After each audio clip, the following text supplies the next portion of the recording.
and looks really down. On his face, there was a frown. He had a cake, but he didn't care. And although it was his birthday, he said, "Life's not fair." Thank you, Mom. "You're welcome, sweetie. Are you okay?" Yeah, I'm fine.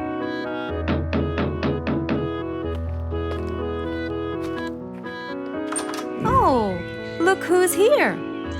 It was Rue's best friends, Poppy and Fluffs. Hey there! Happy birthday! Wow, neat birthday cake. Yeah, just a normal birthday cake, traditional birthday hat, and the same old wishes over and over again. Rue, are you okay?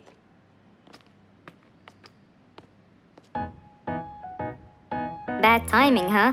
He looks sad. I know, but the cake is still here. Oh, stop it. We have to help him feel better. It's his special day. A little bite won't hurt. Oh, sure, the cake won't hurt. But what about my fist? Fine, fine. What do you have in mind? Let's go. Where to? I know someone who can help.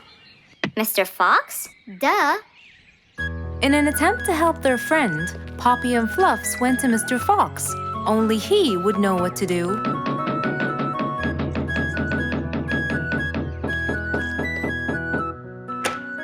Hey, Carrots. Do you have any lemonade, Mr. Fox? I stopped apologizing for his behavior long ago. You know, Fluffs, he's just Fluffs. It's okay. Come in. Are you sure it's all right? Positive. It's always the right time. It's Rue's birthday, and he's pouting. He's bored with the same birthday routine every year. So we want to make him something different this year. Can you help us? Yeah. Unbelievable. You'd think I'm quite believable if you tasted this lemonade. It's awesome. Any ideas, Mr. Fox? What do you guys say? I help you throw him an extraordinary party with a magic show. A magic show? But who's gonna perform the magic tricks? You guys will. I'll teach you. This is the best idea ever. I agree. We'll also bake him a cake. But he says cakes are boring. I can assure you, this one he will like. Sounds like the perfect plan. All right, first, let's bake the cake. It wasn't a very easy task, but all three of them worked hard to make this the best day ever.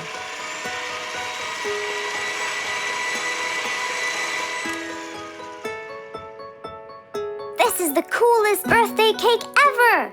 Now for the magic tricks. We need a bottle of water left in the freezer for around 2 hours and a plate full of ice. We'll also need some food coloring and soda. I'll get the color blue. I'll get the green and the yellow. And I think I'll get the red. We are all set now, I think. Not yet. What else do we need? Invisible ink. Huh? Fluffs and I will pour it over everything, including ourselves. And you, Pops, will give Rue this magic glitter. When he sprinkles it, everything will become visible. Cool. Let's go.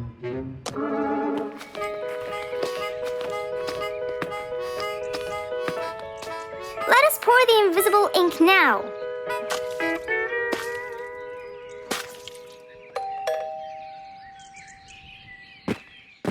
Hey, Rue. Hey, What are you doing? just sitting here, bored. Well, not for long. Yeah, right. Well, think again. Happy birthday. What's this? You have to sprinkle it around to find out. Where? First, on the table. Wow! How did you do that? It's a donut cake! Now try sprinkling all around. This is impossible! It's the coolest thing ever! It's not over yet. Happy birthday, happy birthday, happy birthday to you. I can't believe you guys did all this for me! All thanks to Mr. Fox. He was a great help. I can't believe you guys! Thanks! That's what friends are for. Mom, come and see! What wonderful friends you have, Rue. Yeah, I think so too. Because of his friends, Rue's birthday was extra nice.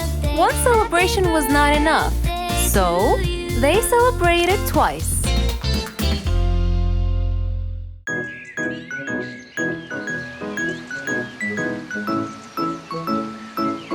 It was a beautiful Saturday morning. Since the sun was shining and the weather was nice, Mr. Fox thought it was perfect for morning exercise.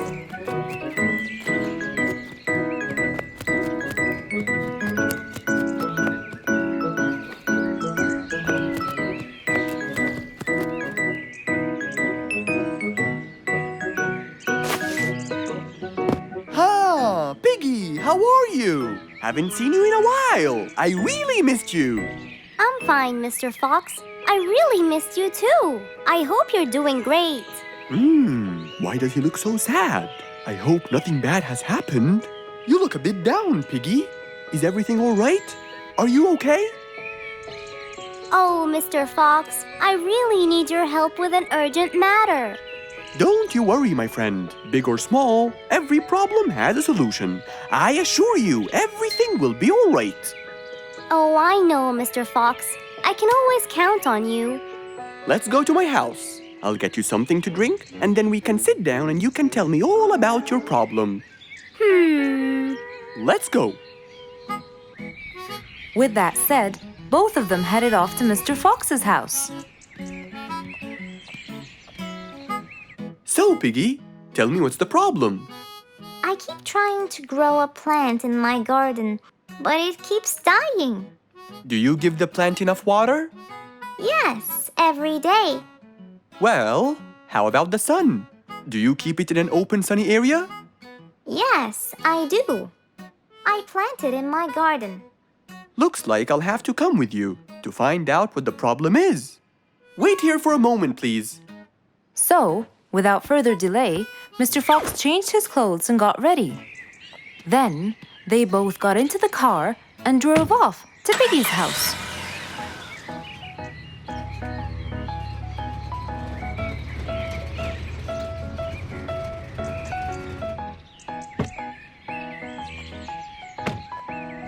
Look, Mr. Fox, these are the plants I told you about. Little Piggy, the plant you're trying to grow is ivy. And ivy likes to grow on something firm, like a gate or a wall. That's how they grow so tall. Ivy? I thought it was just an ordinary plant. Well, you can still grow it on the garden wall. Piggy, do you have a ladder? Yes, Mr. Fox, over there. Okay, come with me. Hand me the drill, please.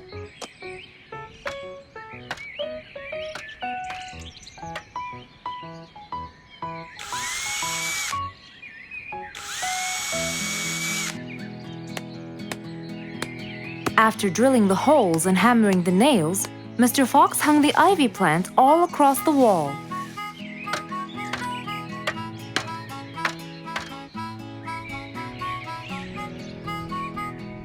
Now, when the ivy grows, it will find this wire to hold on to. I got it. Thank you, Mr. Fox. You're welcome. Take good care of it. After saving the plant and helping his friend, Mr. Fox took off. And that, my friends, was the end.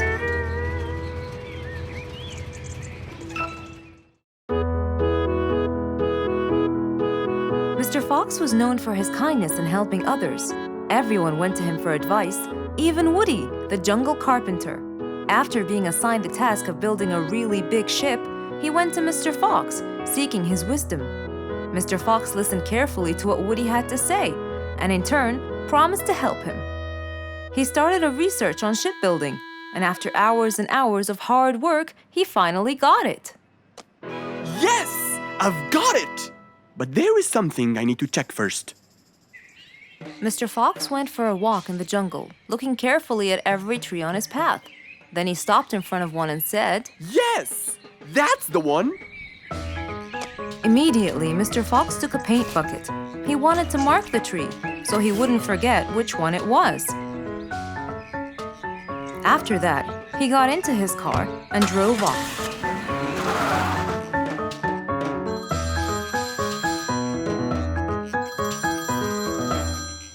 When he got home, he called Woody to tell him that he had found the perfect solution to his problem.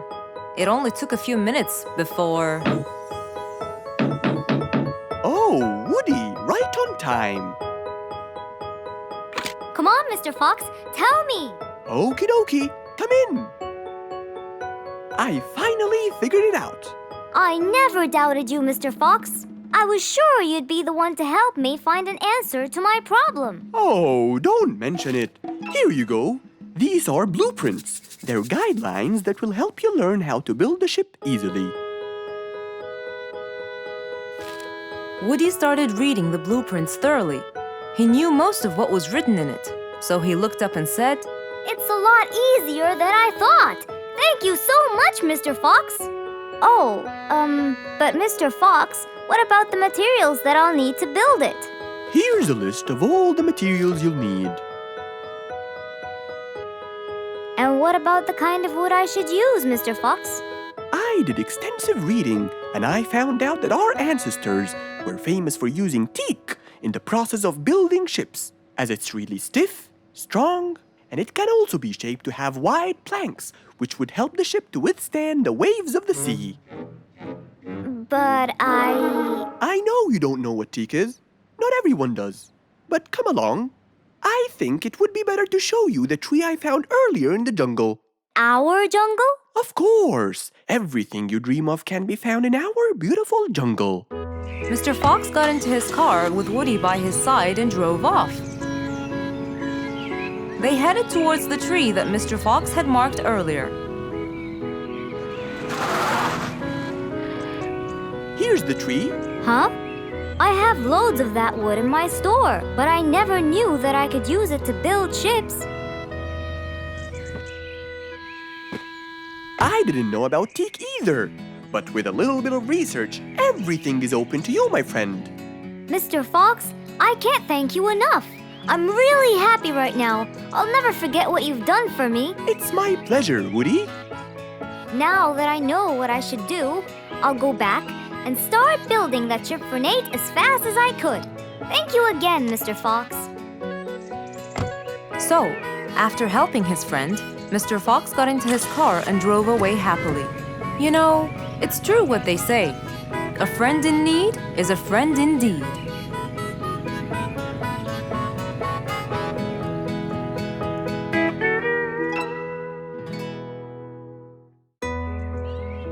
Who can you always count on? They're always there when you're feeling down, ready to draw a smile and remove that frown. They make a bad day so much better, especially if you share toys and play games together.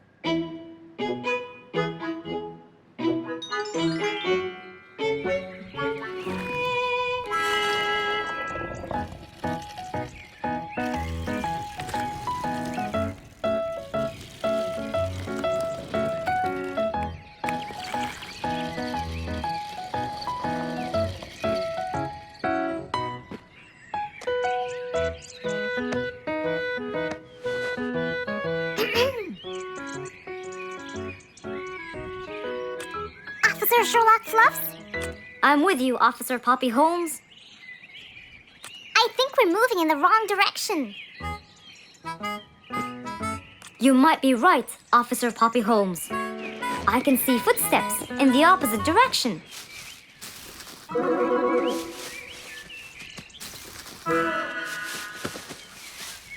Officer Sherlock Fluffs. I think someone is after me. Run, officer, run!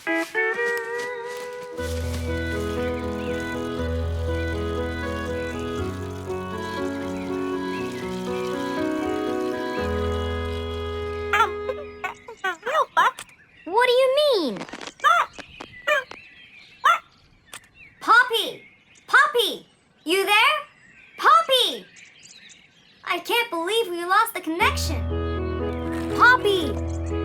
Poppy, where are you? Filled with worry, Fluff searched and searched for Poppy, but he couldn't find her anywhere.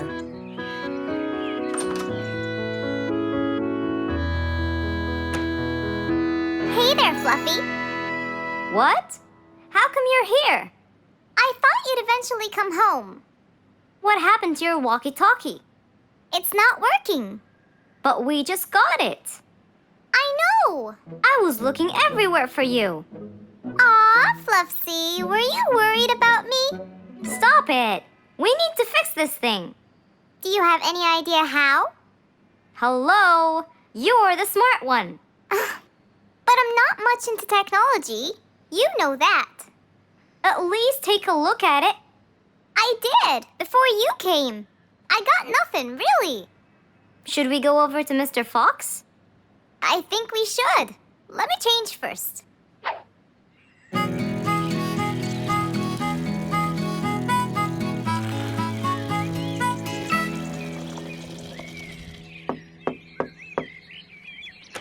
Hello.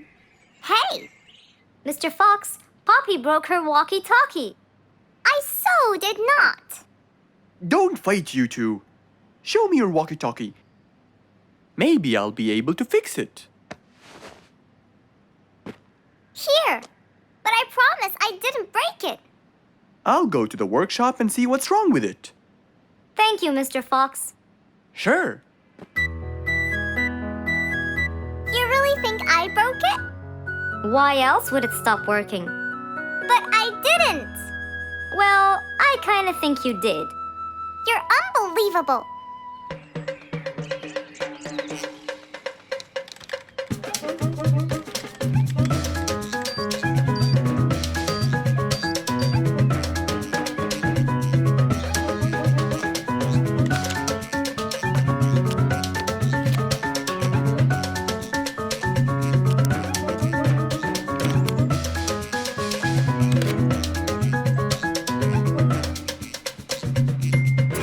It's working just fine. I told you. Well, it wasn't before. I tried it. I know it wasn't, but now it is. See, Poppy, you did break it. And Mr. Fox fixed it. It wasn't broken, Fluffs. It just ran out of batteries. I'm sorry, Pops. Never mind.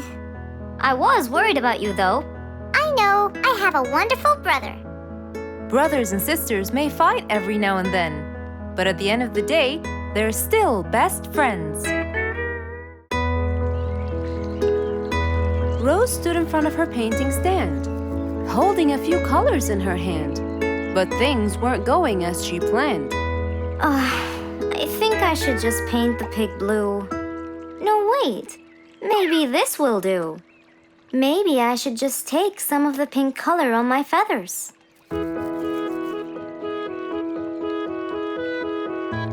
This isn't working. Maybe I should call Mr. Fox. He might have some clue about what I should do.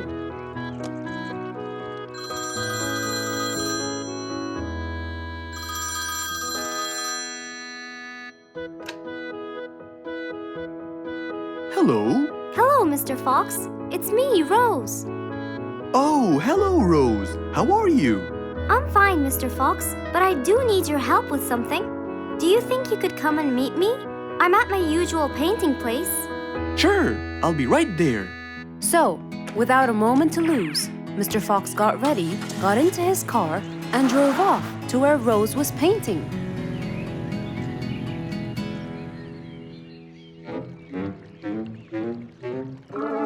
Oh, Mr. Fox. I'm sure glad you're here.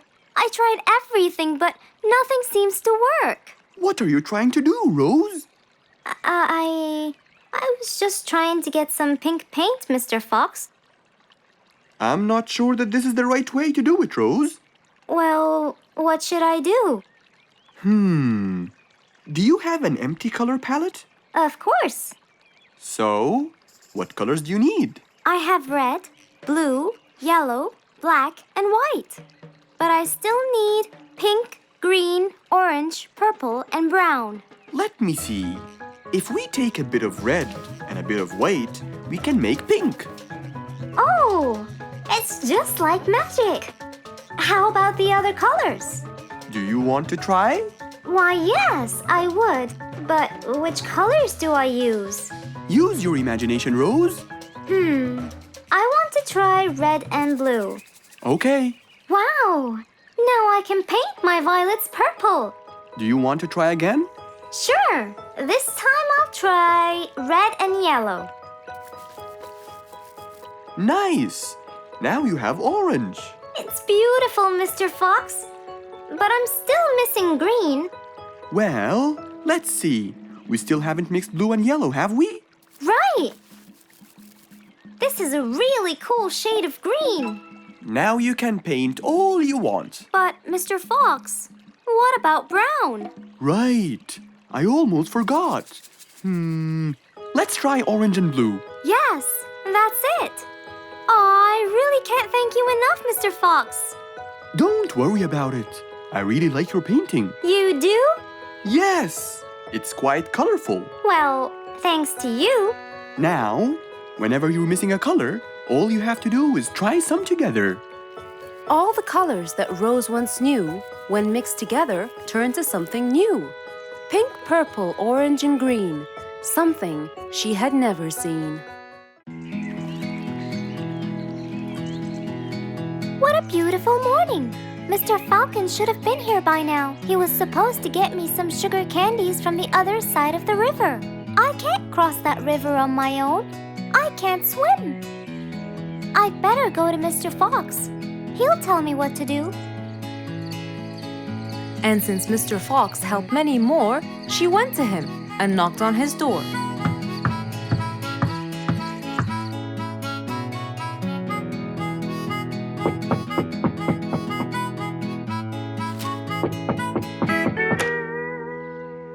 Who's there?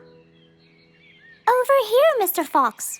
Oh, little Auntie Lou. Welcome. Please come in. Thank you, Mr. Fox.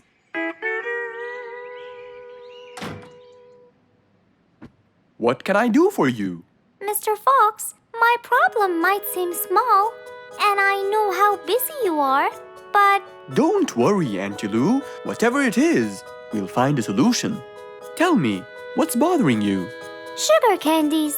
Sugar candies? But you love them. Yes, Mr. Fox, I do. That's the problem.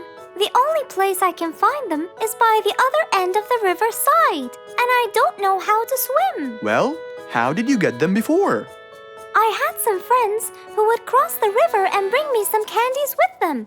But I can't wait for them to go every time. I want to be able to get them myself. I see. So you want a way to cross that river by yourself. Yes. Do you want to learn how to swim? Impossible. I'm so afraid of the water. It's my worst nightmare.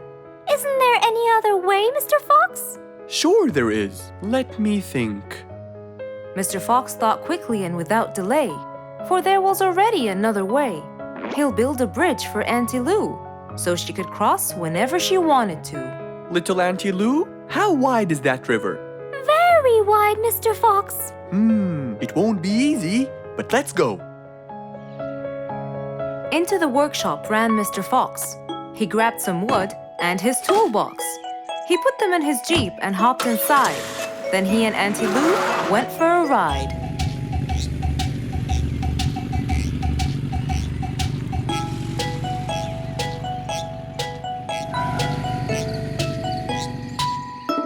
Little Auntie Lou, that's not a very wide river. But it is to me, Mr. Fox. You're only saying that because you're too big. Maybe you're right. Little Auntie Lou, let's get started.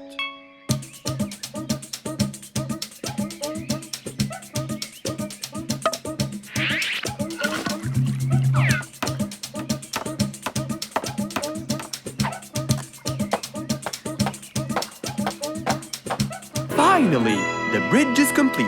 Mr. Fox, that's exactly what I wanted. Thank you so much. I'd better be on my way to collect the sugar candies. I've always dreamed of this.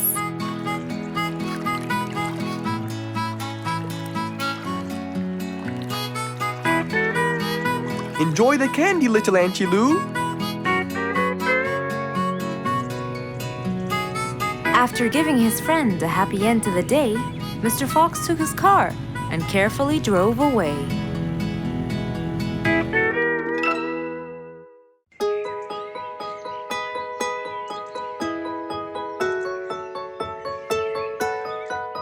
Beatrice was a little energetic bee. She wakes up early, eats her breakfast, and checks on her honey. Then, she goes out to collect some nectar. That smells great. I'll take some from here. Wow, that looks fresh. Here's my favorite type. And so, she went collecting all the nectar she needed, and when she was all done, she went back home. But as Beatrice came closer and closer, she could see that someone had been to the hive. Oh no! My honey! It's all gone! Who could have done this? Beatrice looked right and left, but no one was there. Sadly weeping with grief, she went to the place where she might find relief. Oh, Beatrice! How have you been? Mr. Fox! Beatrice, what happened? Someone stole my honey and destroyed my hive! Who would do such a horrible thing? I have no idea! I was out collecting nectar, and when I came back, I found... Calm down now, calm down. I don't know what I should do! Mr. Fox felt sorry for Beatrice. He kept thinking of a way to prevent this from happening again. Aha! I got it! You know who did this? No, but I can prevent this from happening again. Really? Really? Come with me. At once, Mr. Fox ran to his workshop. He grabbed some steel, some wooden plates, and his toolbox. He then hopped into his car with Beatrice by his side and drove away.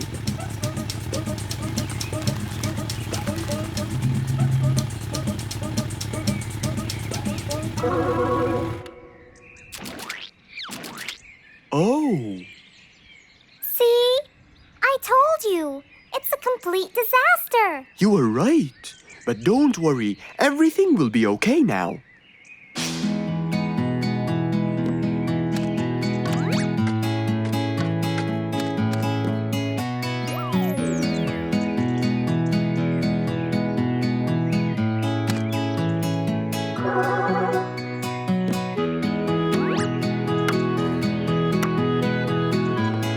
Mr. Fox started to work. He got the wooden plates and built a box out of them, which he put on the tree branch. Then, he surrounded the box with steel. He made sure the nails went in properly and made a door for little Beatrice. Now, all done. Wow! It's amazing! Thank you, Mr. Fox. There, take this too. And what's this? This is the key to your hive, so no one would enter without your permission. Really? Oh, I can't thank you enough. Don't worry about it, Beatrice.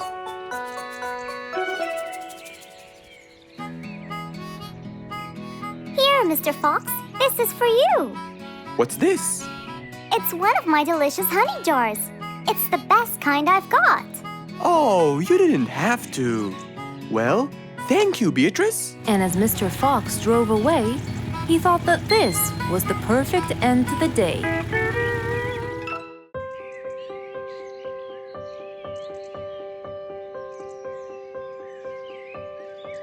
It was a beautiful spring morning. The sun was shining brightly. The sound of the birds woke Mr. Fox up.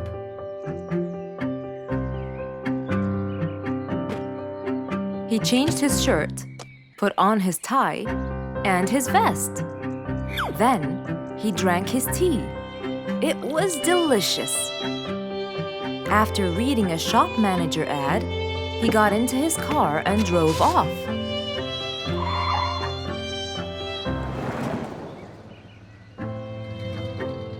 Meanwhile, little Bingo Monkey was riding his bike through the jungle. He was having loads of fun, but suddenly the bike slipped and little Bingo fell off. Are you okay, Bingo? Hang on, I'm coming. Yes, Mr. Fox, but my bike isn't. Oh, it looks like there's a problem with the tire. Don't worry, Bingo. I'm going to help you. Bingo, can you help me count how many nails I need? Of course. Here's 1, 2, 3, 4, 5, 6, 7, 8, 9. I think there are 9, Mr. Fox. Okay, Bingo. Let me count how many I have in my toolbox.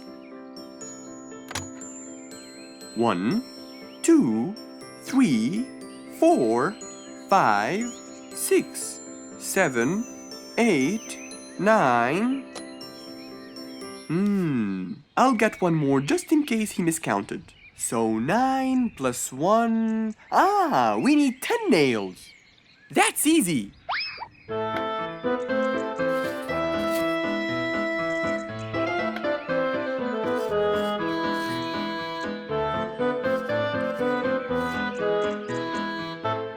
Okay, Bingo. It's all done. Thank you so much, Mr. Fox.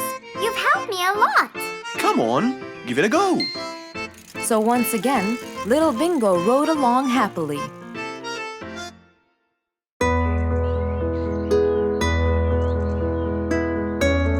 One bright sunny morning, as Mr. Fox was having his morning coffee and reading his newspaper in the balcony, his phone rang.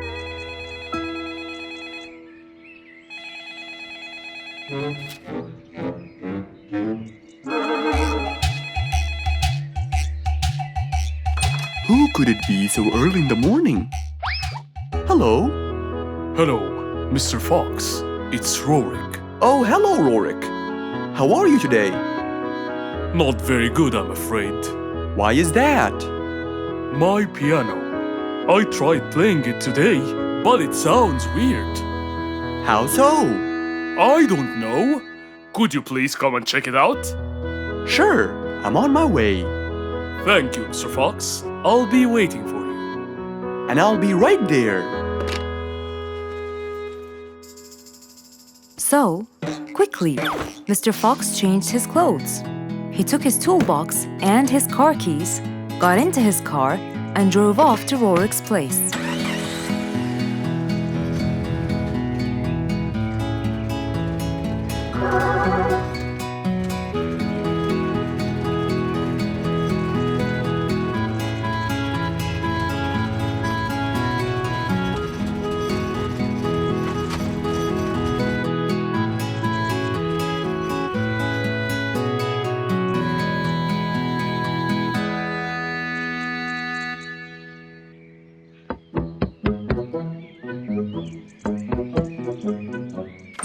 Hello, Mr. Fox. One moment, please. Your Majesty, Mr. Fox has just arrived. Of course. Let him in. Come in, Mr. Fox. His Majesty is waiting for you. Good morning, Rorik. I came right away. Oh, you're here, Mr. Fox. Please help me with my piano. It's the only thing that comforts me. Don't worry, Rorik. I'll see what I can do. Mr. Fox started to check the piano. He tried playing a few notes. What is it, Mr. Fox? Is it broken? Mr. Fox, please answer me. It sounds horrible. It's not broken, Rorik. It just needs tuning. Do I have to buy a new one? No, Rorik. It's very simple. I can tune it for you. Really? Thank you, Mr. Fox. I almost had a heart attack. However, Oh no, not that word. I'm sorry, but it might take a while. Oh, it's okay. I can wait. Okay then, I'll get started. Please, Mr. Fox, do your best. It's my everything. Don't worry, it'll be good as new. Mr. Fox opened his toolbox, grabbed a few things, then started to work.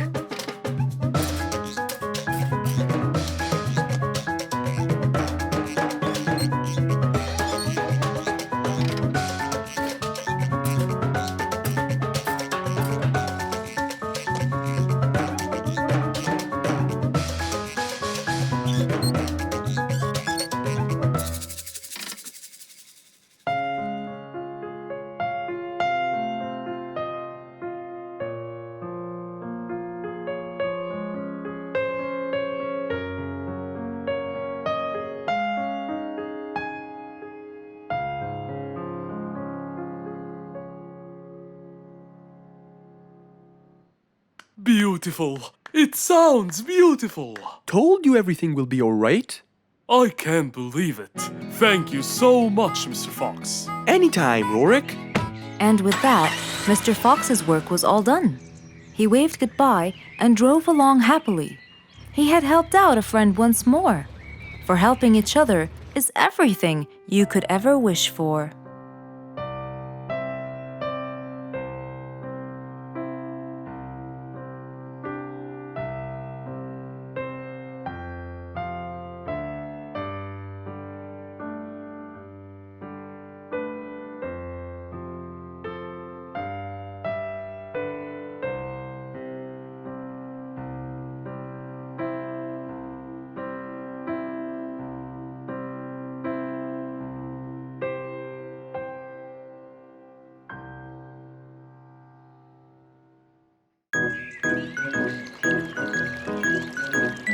It was a nice warm autumn day.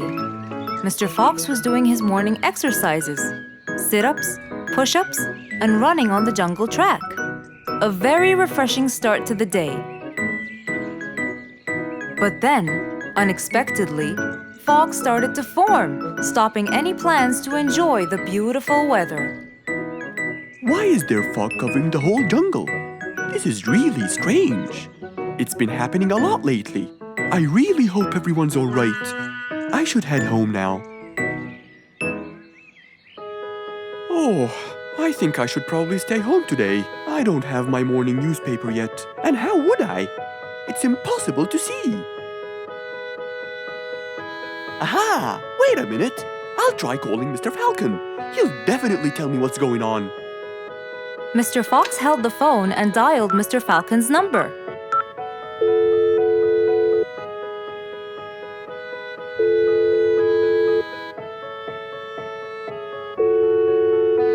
Oddly enough, there was no answer. I guess he's not home. Maybe I can reach him on his walkie-talkie. As Mr. Fox went to look for his walkie-talkie, he heard a loud knock on the door.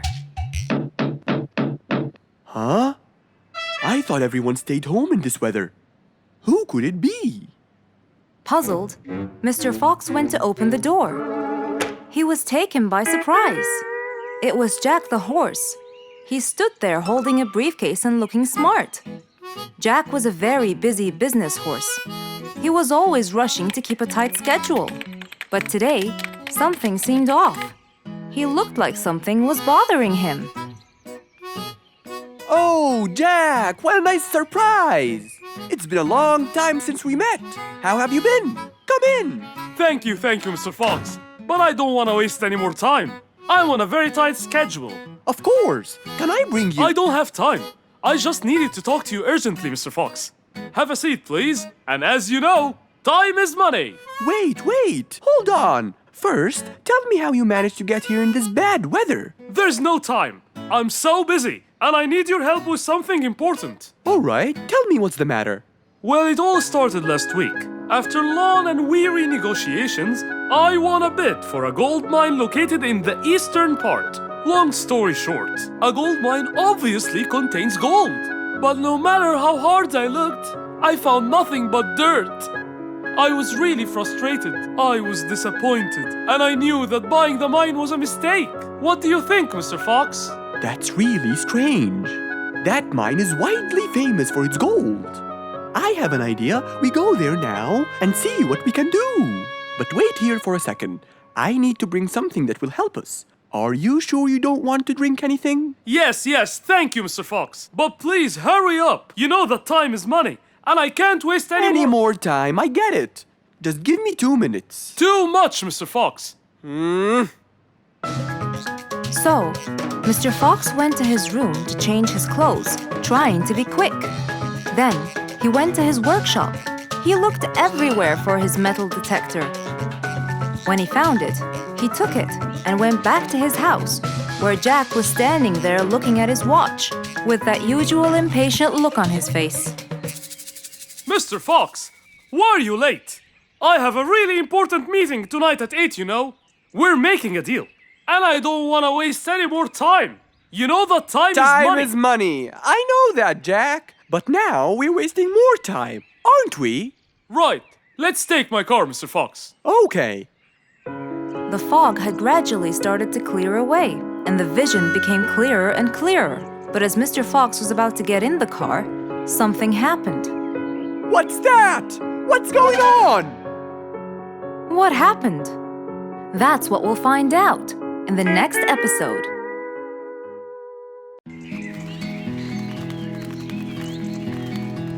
It was a beautiful sunny day.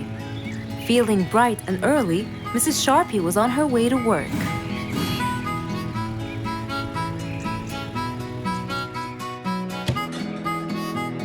Good morning, Sharpie. Good morning, Emma. You're looking good today, Sharpie. Thank you.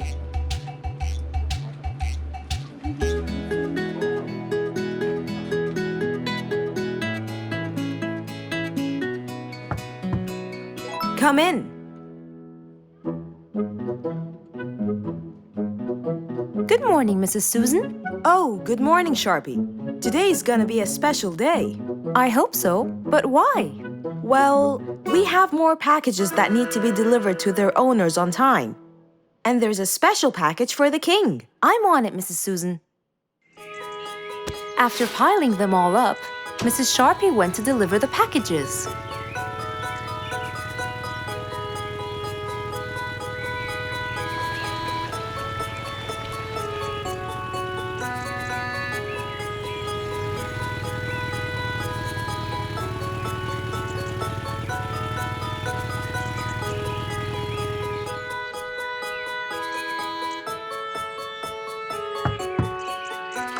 Here's your package.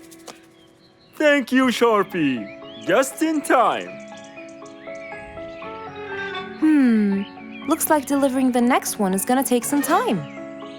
After safely delivering the package to Mr. Camel, Mrs. Sharpie took off to the opposite side of the jungle to deliver a package for Mrs. Deer.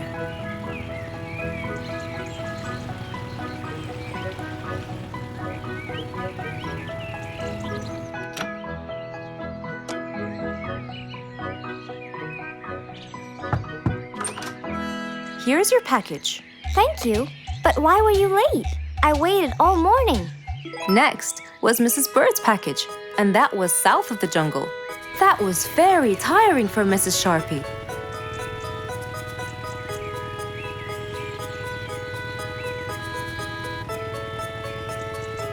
Mrs. Bird! Mrs. Bird! Here's your package. I thought you weren't coming. Thanks anyway. Next was Spike the Dragon.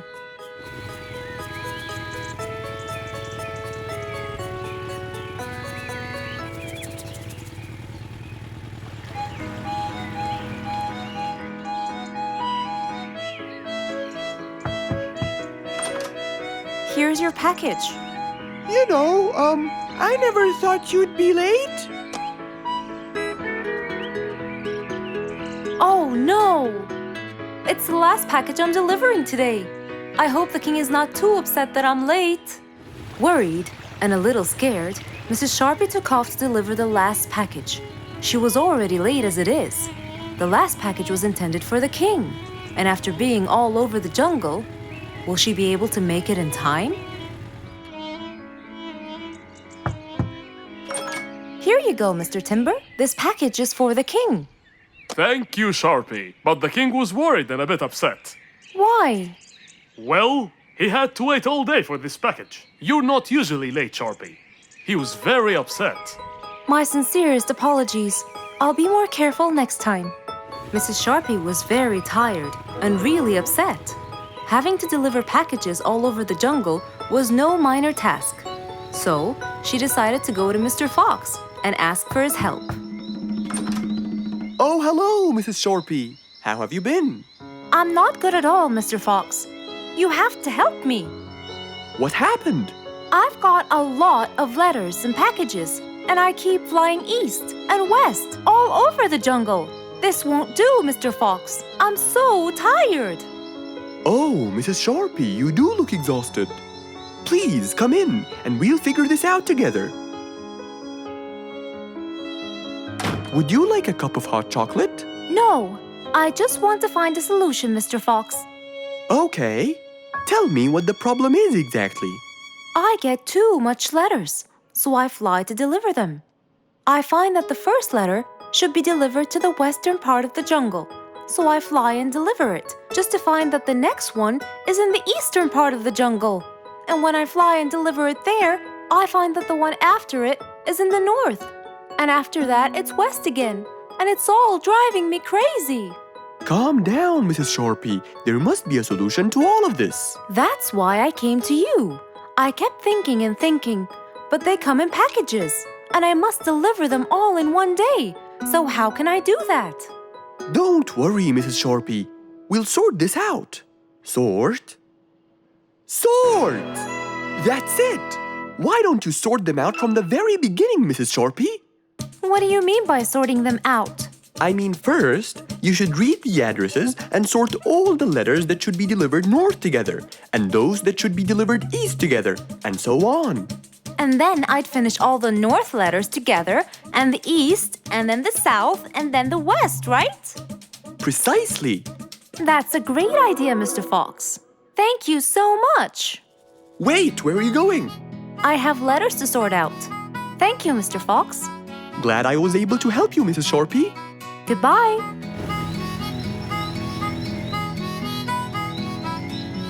Happy with the solution she got, Mrs. Sharpie took off and looked forward to a new day with her new planned plot.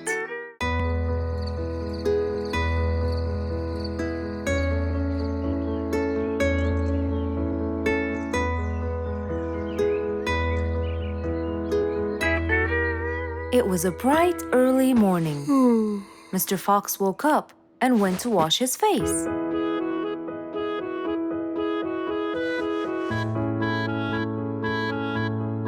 Since he was feeling a little hungry, he went to prepare some breakfast. He prepared fruits, some cheese, a fried egg, and some veggies. He looked around for some bread, but couldn't find any. No problem. He'll go to the bakery and buy some. I guess I need to buy some bread from Mrs. Flute's bakery. Then I can have my delicious meal.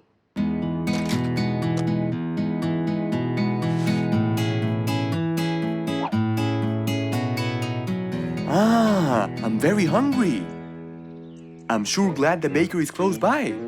I won't be needing my car.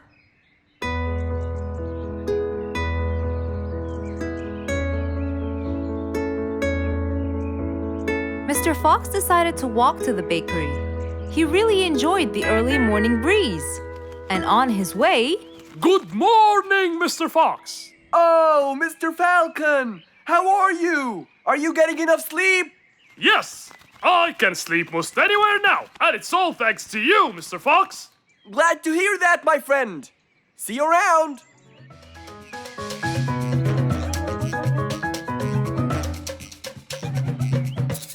When Mr. Fox finally reached Mrs. Flute's bakery, he found a long line of customers. He got in line and patiently waited his turn.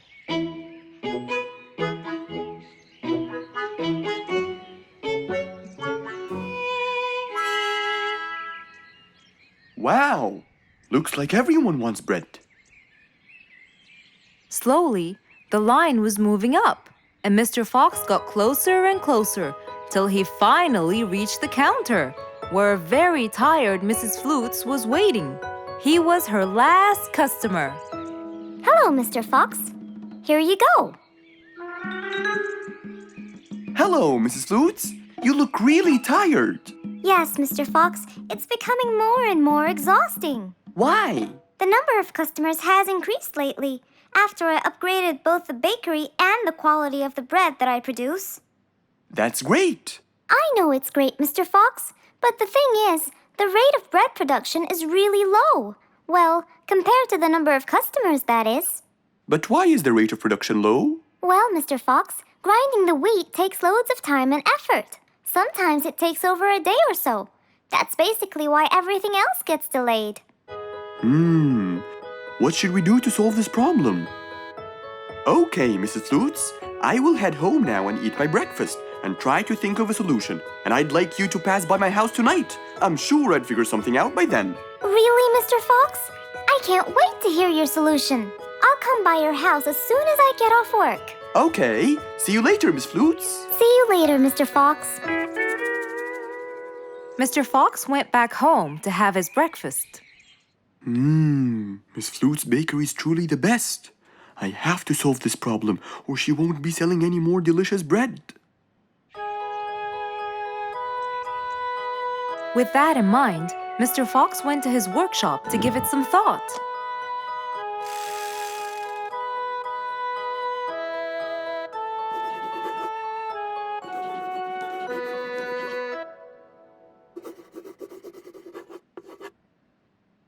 Finally, he had a great idea.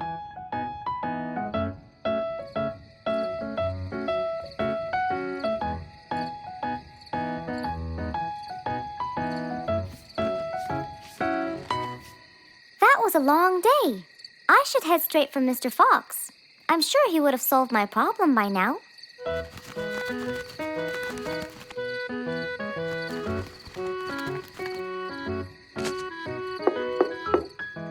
That must be Miss Flutes. Hello, Miss Flutes. Come inside. Hello. Were you able to find a solution to my problem, Mr. Fox? Well, why don't you try this new invention? A new invention for me? That's right. I made it specially for you. That's wonderful. It's a grinding machine to help you grind wheat quickly. Brilliant.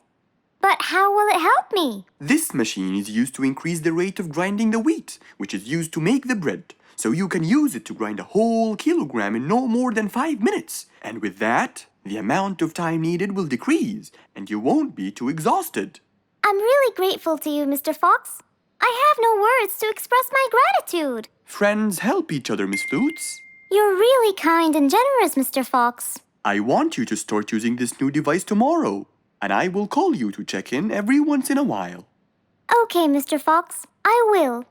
I'll be going now. Thank you again. Goodbye, Miss Flutes, and have a good night. And so, Mr. Fox waved goodbye to Mrs. Flutes. Then, he sat on his comfortable sofa.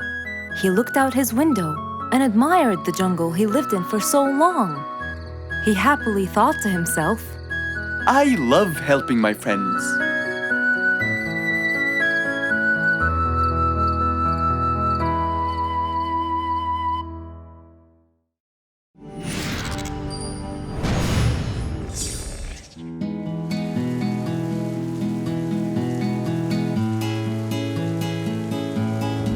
One stormy winter night, when most of the animals stayed warm in their beds and turned off the lights. There was thunder, there was lightning, and Woody the Woodpecker found it frightening. He knew he was in trouble, for his house will soon become rubble. Oh no! What am I going to do? I better go to Mr. Fox before things get worse. With a nice cup of hot chocolate, Mr. Fox continued reading his book when the doorbell rang. It was winter. No one would walk in the rain unless they had a complaint. Woody, what are you doing walking around in such cold weather? Hurry, come in.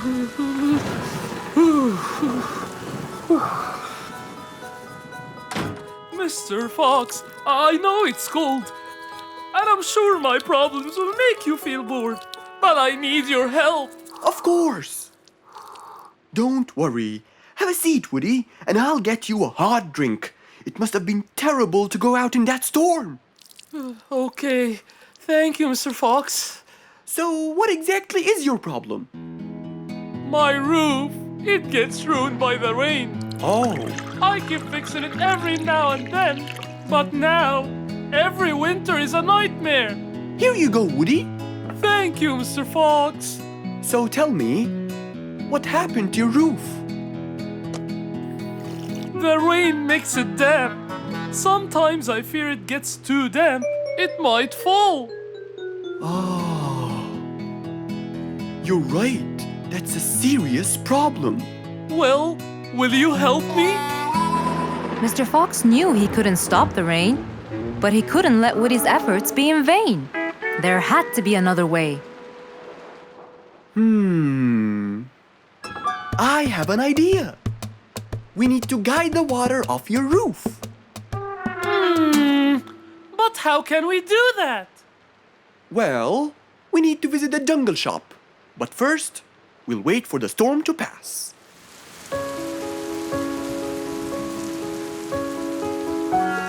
Finally, the storm faded away, revealing a bright, warm, sunny day. I think the weather is better now. Let's go, Mr. Fox! Mr. Fox and Woody hopped into the car, and off they drove to the jungle shop.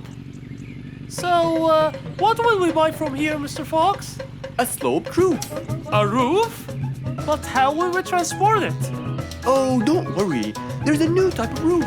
They sell them like, pieces of a puzzle. Oh, that's smart! Yep. Mr. Fox and Woody chose a nice big red roof. Then, off they went to Woody's house. Mr. Fox got a ladder and climbed up. He started to fix the roof from the top. Now, all we need is to put the pieces together.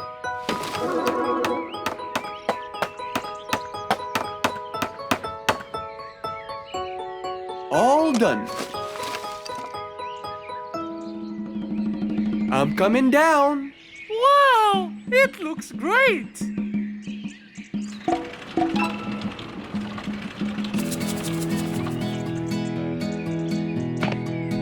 That way, all the water will slide down and the rain won't bother you again. So, does that mean no more rainwater will enter my house, Mr. Fox? Of course not. I guarantee it. Oh, I'm so happy! Thank you so much, Mr. Fox. Oh, it was nothing. We all like living in a dry, warm place in the winter.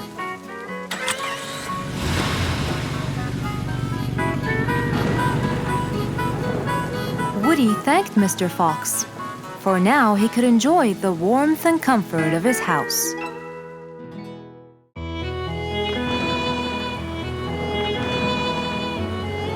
One day, the mighty eagle flew to his nest. All he wanted to do was rest. He felt bitter, he felt cold. He was really getting old. He knew he needed someplace new. So, off to Mr. Fox he flew.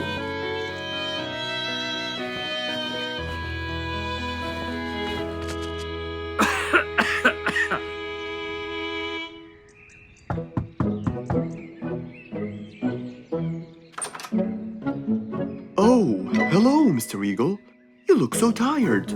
Please, come in. Thank you, Mr. Fox.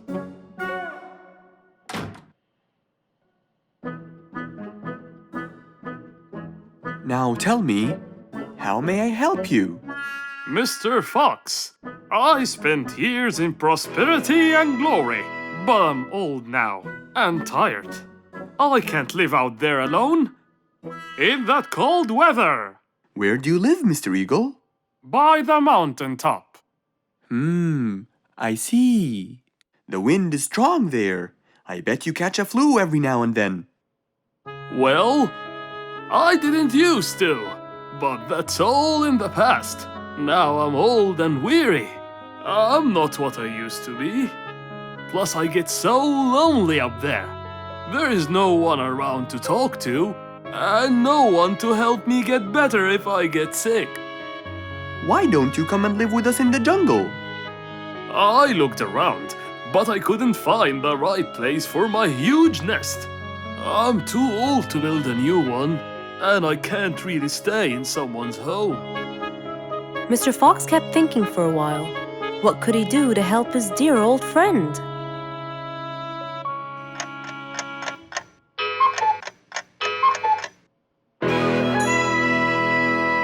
I got it.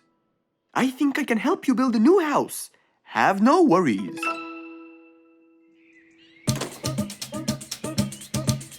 Mr. Fox quickly grabbed his toolbox and hopped into his car. He drove through the jungle, while Mr. Eagle flew above him. He stopped in front of a tree that looked both old and firm, right in the middle of the jungle. Lots of animals and birds lived around here. What a beautiful place, Mr. Fox. Wait till you see what I have in mind for you. Mr. Fox started to work. He put a ladder against the tree and counted the steps up. 1, 2, 3, 4, 5, 6, 7, 8, 9, and 10. When he reached the tree branches, he opened his toolbox and took out some wooden plates. Then he started putting them together. All I need now is some nails to make sure everything would be A-OK.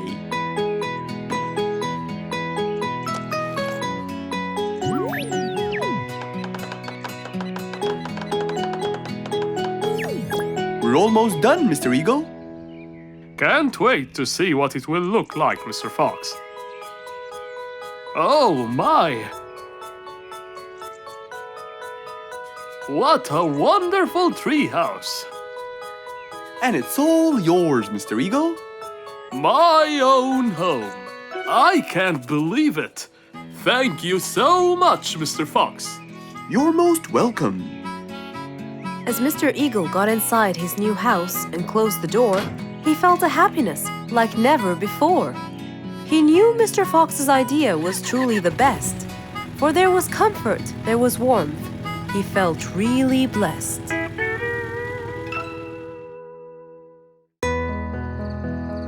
One nice spring night, Mr. Fox was sitting in his balcony, relaxing and drinking his favorite juice, when suddenly the phone rang.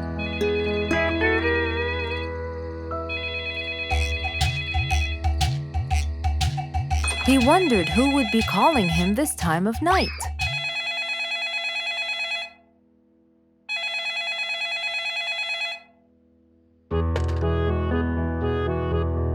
Hello, who is it? Mr. Fox, it's Rorik. Your Majesty, how may I help you? Well, Mr. Fox, I'd like you to come to my house early in the morning to discuss something urgent. Of course, I'll be there. After he hung up the phone, Mr. Fox went to sleep. He was supposed to wake up early. He wouldn't want to miss his appointment with the king.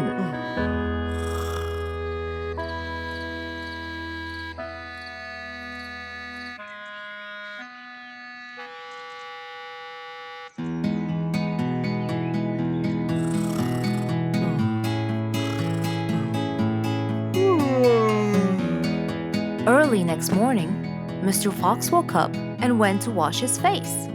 After that, he got dressed and was all ready for his appointment with the king. He got into his car and drove off.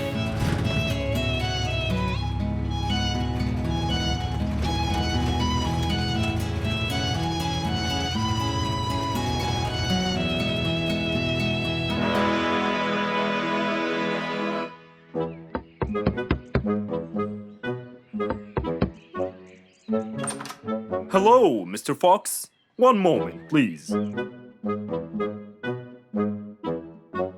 Your Majesty, Mr. Fox has just arrived. May he come in? Of course. Let him in. Come in, Mr. Fox. His Majesty is waiting for you. Good morning, Your Majesty. Hope I'm not late. No. You're always on time. How are you, Mr. Fox? I'm fine. And how's our little Frisky? He's fine. A little mischief every now and then. You can never get him to stay in one place. But thanks to your bracelet, we can always find him. Saved us a lot of trouble. It's my pleasure. So tell me about this urgent matter. As you know, our jungle's population has been increasing lately. Indeed, our population has increased. Yes, but it's getting harder to summon them all to the meeting every time. That's why I called you, Mr. Fox. I need you to figure out a way for me to reach all the animals at the same time. Let me see. I need to think this through. That's okay, Mr. Fox. But please, don't take too much time. Don't you worry, Your Majesty. I will find a solution by tomorrow. As Mr. Fox got into his car to get back home, he thought all the while about the king's request. How could he help the king with his problem? With everything else Mr. Fox has faced, this might be a slightly bigger challenge for him.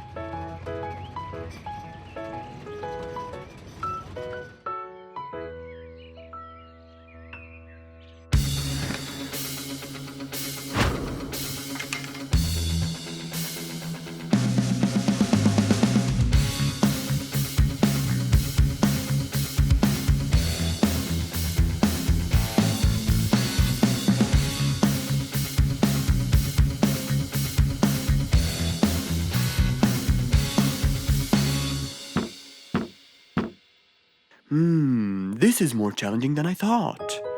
Maybe a short break will help. Mr. Fox went back to his house and sat on his sofa. Since he can't think anymore about the king's request, he thought it would be great just to relax and watch his favorite TV show. Everything was peaceful and quiet. But then suddenly, I got it! Mr. Fox rushed back to his workshop. He quickly designed a new device. He carried the new device to his car, and off he went to King Rorik's place.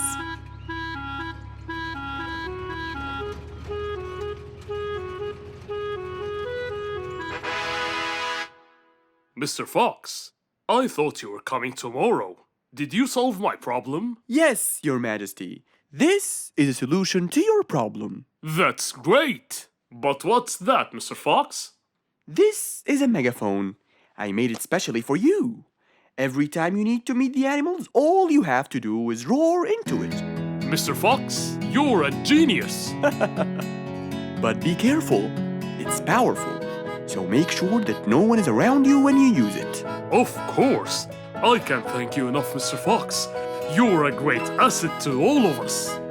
It's my pleasure, Your Majesty.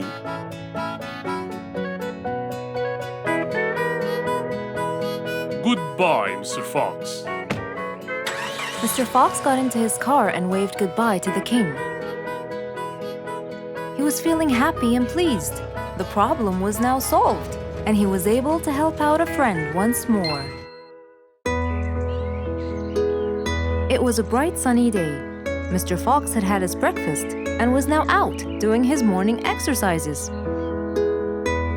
It was then when he saw Woody, who was passing by. Ah, Woody, how are you? Haven't seen you in a while. I really missed you. I'm fine, Mr. Fox. I really missed you. I hope you're doing great. Why does he look so sad? I hope nothing bad has happened. You look a bit down, Woody. Is everything all right? Are you okay? Oh, Mr. Fox, I really need your help with an urgent matter. Don't you worry, my friend. Big or small, every problem has a solution. I assure you, everything will be all right. Oh, I know, Mr. Fox. I can always count on you. Let's go inside. I'll get you something to drink, and then we can sit down and you can tell me all about your problem. Let's go. Woody followed Mr. Fox to his house. There, Mr. Fox prepared something special for Woody to help make him feel better.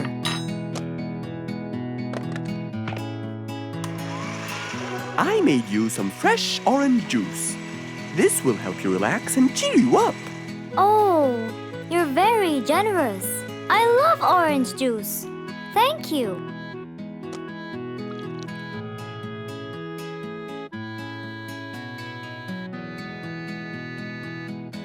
Mr. Fox, I'm really sorry to bother you over and over again, but I had no choice. Oh, no worries, my friend. You know, Mr. Fox, I'm the jungle carpenter. My business has been growing recently, and now I have many customers. Yes, you're a hard worker. You deserve it. I used to build boats for fishermen. I got famous for my skills, especially after I built Nate the fisherman. the boat of his dreams. He went and told everyone in the jungle about it.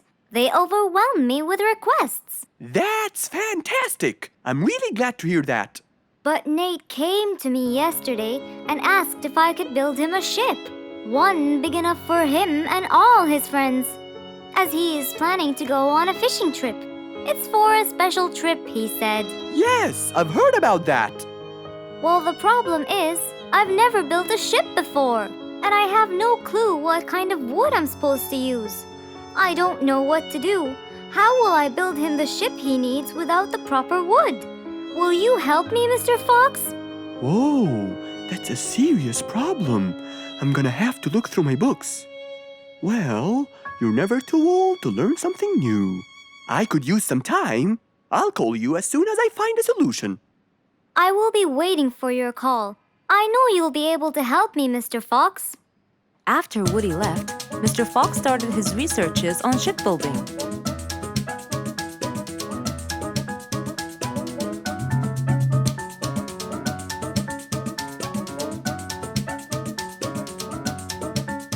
After hours and hours of hard work, he finally got it. Yes! I've got it! But what did he get? We'll find out in the next episode.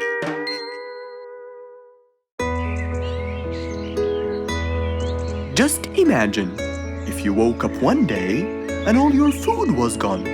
Your house was a big mess and the oven was turned on. What happened exactly? You really can't tell. But that's what happened to our friend Giselle.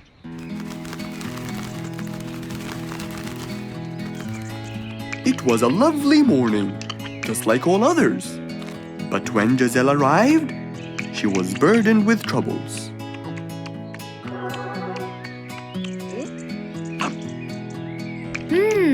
These are good. Yeah, my mom makes the best pancakes in the world. Look, it's Giselle. Hey, Giselle, come join us.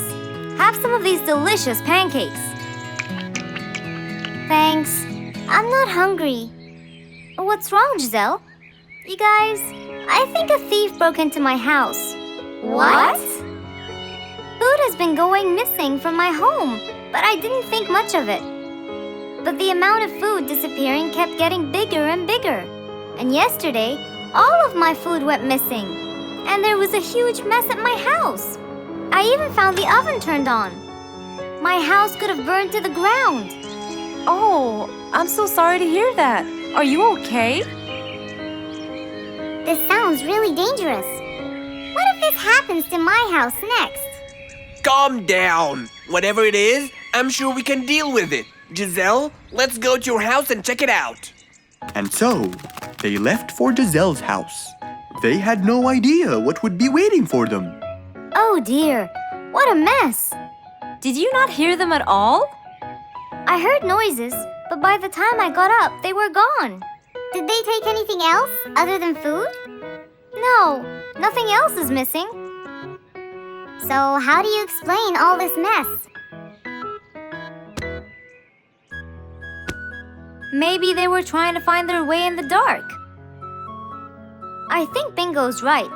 They didn't want to turn the lights on so no one would see them.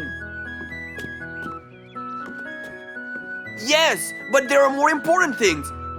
A thief had been here last night, and I don't think Giselle had time to worry about all the dishes. You're right. These are not mine. I didn't use these. That means that whoever was here didn't just steal the food. They ate it all here. That would explain why the oven was on. They cooked. Okay, calm down. We'll figure out a plan to catch them. But first, let's clean everything up. They started cleaning the house, trying to help their poor friend out, while being so worried about what's going to happen next. Any idea how we're going to catch them? I have an idea. We'll have a neighborhood watch. You know, we'll stay up around the house so we can catch them as soon as they come near. Sounds great. Giselle, why don't you go and get some sleep? We'll take care of it. Thanks, guys. They all sat in anticipation, ready to jump on the thief without any hesitation. But hours passed by with no one in sight, they started to become very, very tired. Does anybody else feel a little bit sleepy? Yeah, and cold, and a little hungry.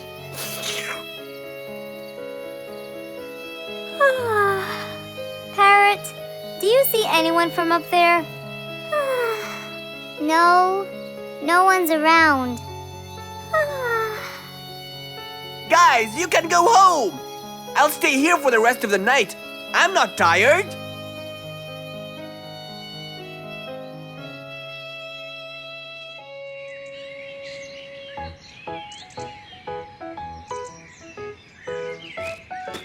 Good morning. What happened after we left? Did you see them? I heard a noise from the bushes near the house, but no one was there. They must have seen me, got scared, and ran away. Wow, you must have looked so tough. How did you get them so scared? I'll teach you guys. First, you have to stand chin up, hands on your waist, and look so focused. Then, you walk back and forth in front of the house, so they wouldn't have a chance. Don't get distracted by anything, and most importantly, carry a weapon. A weapon? Yes, these are mine. A salt shaker and a ladle? It's a pepper shaker. You sprinkle it in their eyes and then hit them with a ladle. Ooh, scary. Okay, I think I got it. I'm going to be on neighborhood watch duty tonight. I'll go get ready. See you all later. And so, with a big responsibility to bear, Bingo guarded the house, steady and aware.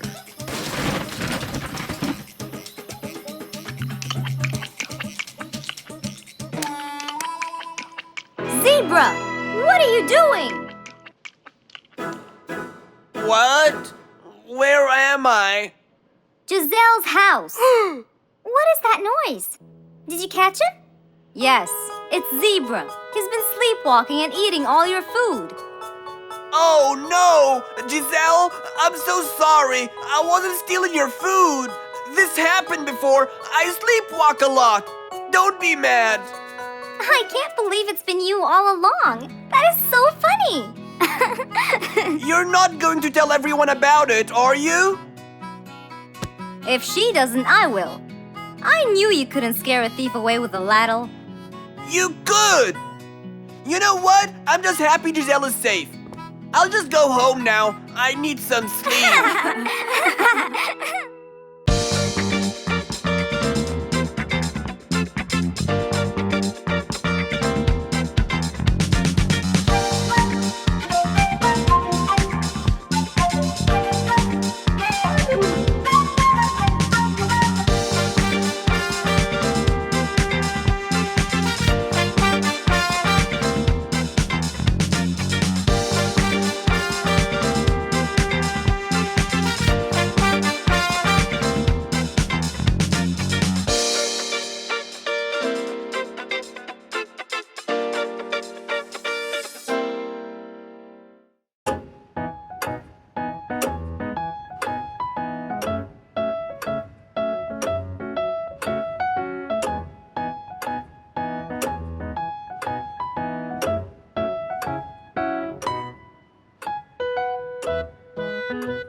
It was past midnight. Mr. Sleeperson Koala was on his way home from work. The streets were empty and quiet. He was falling asleep. He tried really hard to keep his eyes open, when suddenly the car stopped for no reason. And Mr. Sleeperson didn't wake up, as if it was the hibernation season.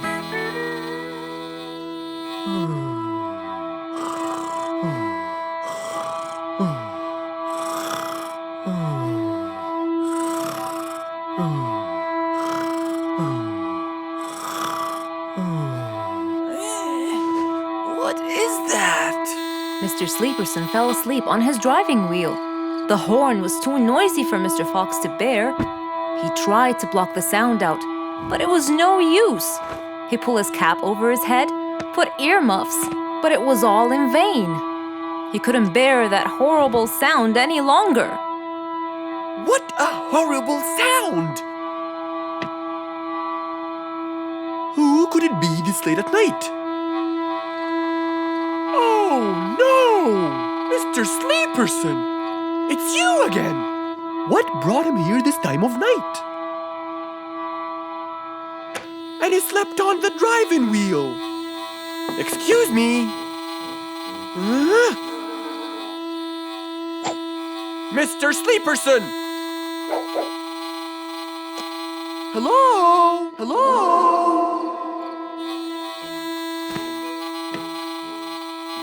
Oh, that's enough! What? Where? What time is it? It's 2 in the morning. And you fell asleep on your driving wheel in front of my house. Oh, Mr. Fox. Hello. Oh my, it's 2 a.m. Oh, you noticed? So how can I help you, Mr. Fox? Help me? Help me? You're the one in front of my house. What am I doing here? I don't know. You tell me. I was fast asleep when I woke up to that horrible sound of your noisy horn. Oops. Sorry. I must have fallen asleep while I was driving again. My bad. Never mind that. Could you please drive all the way to your own house without falling asleep or bumping your head against the horn? Oh, sure, Mr. Fox. Have a good night. Good night. But as Mr. Sleeperson tried to start the car, it wouldn't start. Huh? Oh, man! Oh, Mr. Fox, wait! Help! Now what? The car won't start. Is that so? Can you check it for me, please? Of course! Mr. Fox walked back to the car and started to check it out.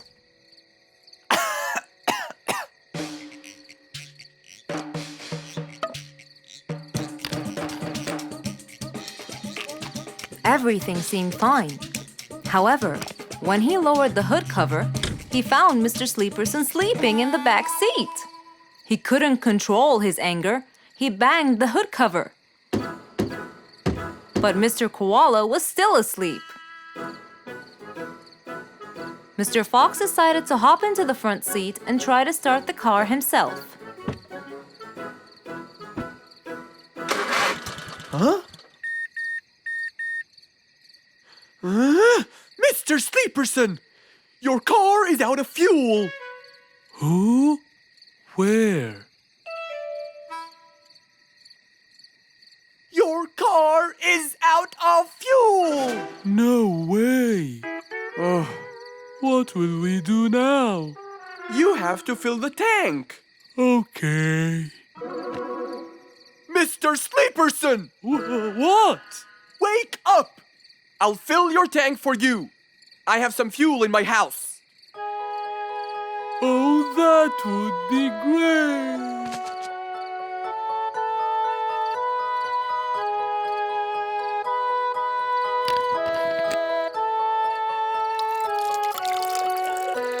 Mr. Sleeperson, it's all done. You can go home now. Oh, thank you. Thank you so much. You're welcome.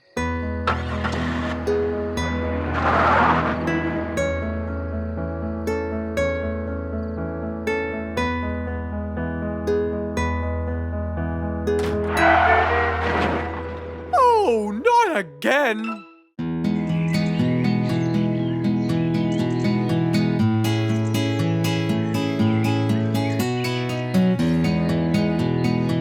Spike the dragon always bragged about how good he was at photography. And all he wanted was just one little chance to prove to everyone how talented he was. It didn't take long before someone actually recommended him to be the official photographer of King Rorik the Lion's birthday party. All done and send. Wow! That's a nice picture! Now we know who'll be our photographer. And immediately, Mr. Tiger sent a message to Spike. Oh! Finally, someone recommended me. I won't let them down. I promise. And so, Spike started to train and practice some more. His pictures were beautiful, and he felt so happy. Everything went well until the morning of the party.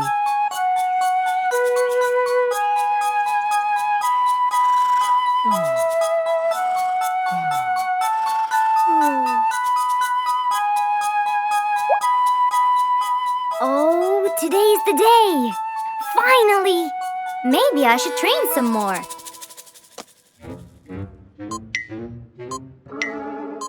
Huh? Oh no! What have I done? While Spike was testing his camera, he pressed on something that changed his camera settings. Now all his pictures turned to white. Spike tried to change it back.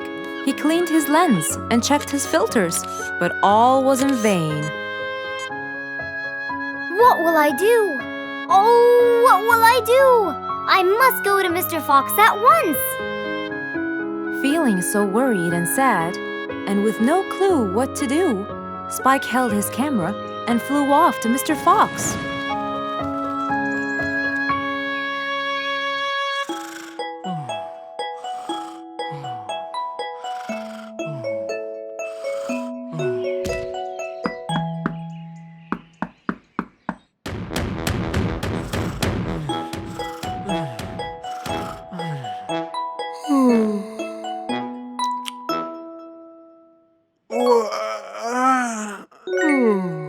Who could it be this early?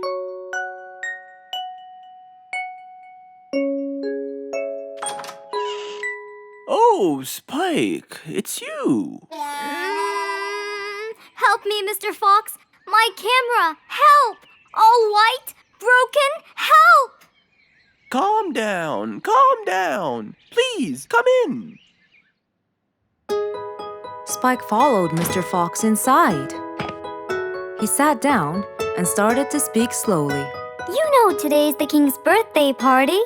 Yes, and you've been hired as the official photographer. Congratulations, Spike. Oh, Mr. Fox, it would soon be condolences. What? Why? My camera. It's broken. Broken? Yes, I woke up early today and tried to check it. But I found that every picture I take becomes white. Have you checked the lens? Yes, and I re-cleaned them to be sure. But it's no use. And the filter? Everything. The lens and the filter. Can I take a look at it? Mr. Fox held the camera and started to check the settings. Where could I buy another one now? Do you have a professional or digital one? I don't think you'll need it, Spike. I'll go straight to prison, right? No, it wouldn't be fair to send the most talented photographer to prison. They'll all laugh at me. Are you sure about that?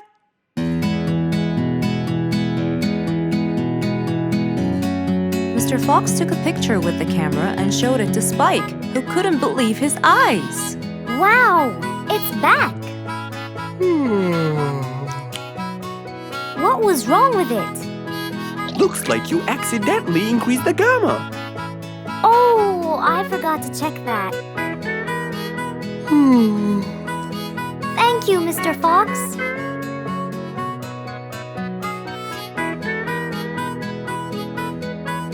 I'll go now. See you at the party. That would be awesome. With that, Spike walked out of Mr. Fox's place. He went back home with a smile on his face.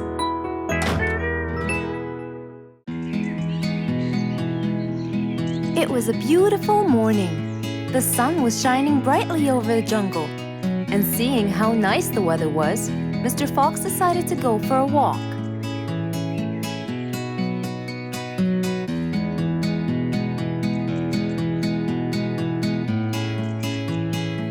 The birds were twittering, the bees were humming, and the flowers smelled pretty.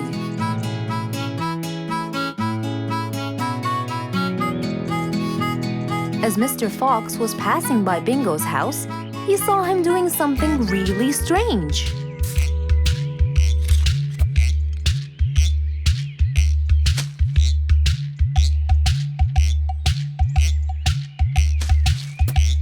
Bingo!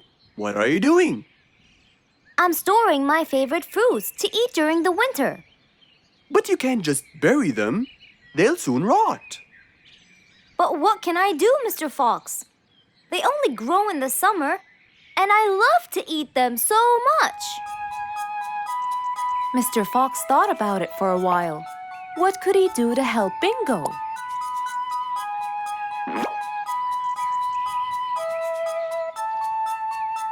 Don't worry, Bingo.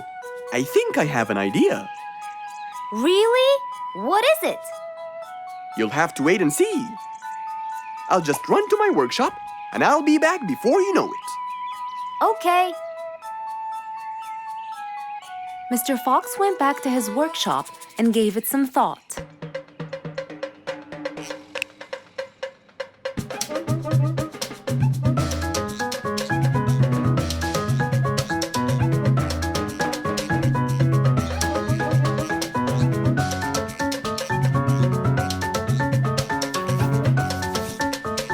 After calculating all the details, he started to gather the things that he needed.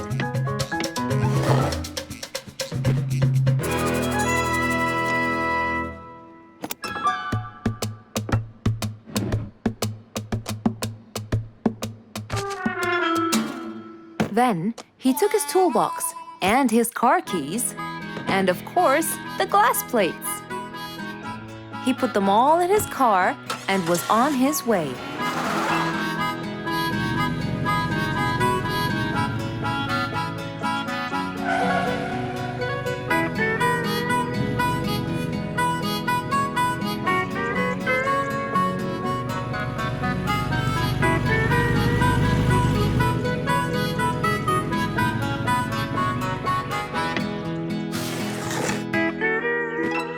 What's all this for? It's a surprise. I can't wait!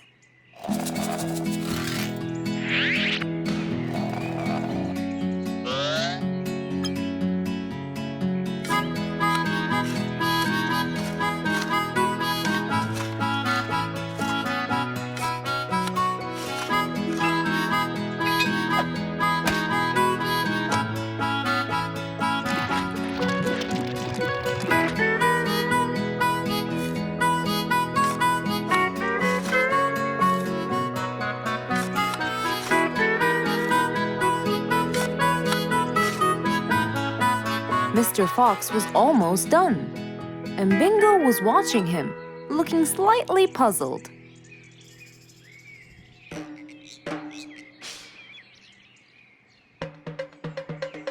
Here you go. You'll never miss pineapples again. So I can store them in here? No. You'll grow them in there. This is called a greenhouse. But it's not green, it's transparent. No. It's called green because we can grow green plants and fruits inside it whenever we want. Oh, so now I can have pineapples whenever I want? Yup. Anytime you want. Awesome! Thank you, Mr. Fox. Glad I could help. Here, this is for you, Mr. Fox. It's the best one I've got. Oh, that's very nice of you, Bingo. I love pineapples. Now you and I can eat them anytime we want. After helping out his friend, Mr. Fox went back to enjoy the rest of his day.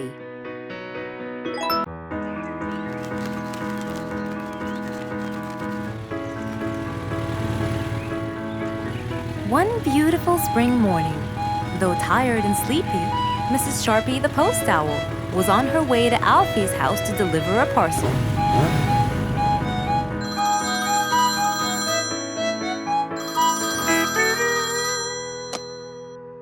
This is Alfie. Who is it? It's Chip, Alfie. How are you? I'm fine, thank you. Great! I sent you the new sheet music, which you have to rehearse. Of course. I will as soon as it arrives. As soon as Alfie hung up the phone, he heard a knock on the door.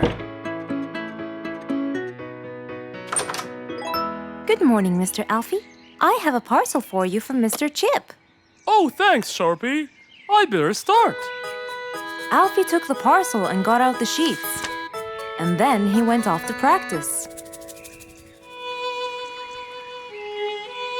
Alfie the sea elephant was relaxing on the seashore, for it was his favorite place to be. He loved playing his violin, but suddenly the strings became so thin. And as he gave it a hard play, the strings snapped, and Alfie's face turned pale gray. Huh? Oh no! Not my violin! It's my one and only hobby! What shall I do? Oh, I know! I must go to Mr. Fox!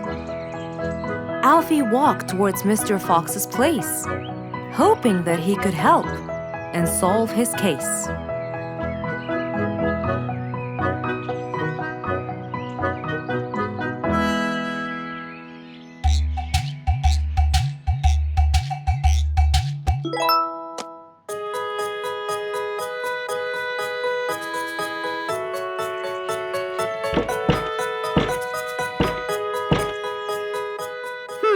I wonder who?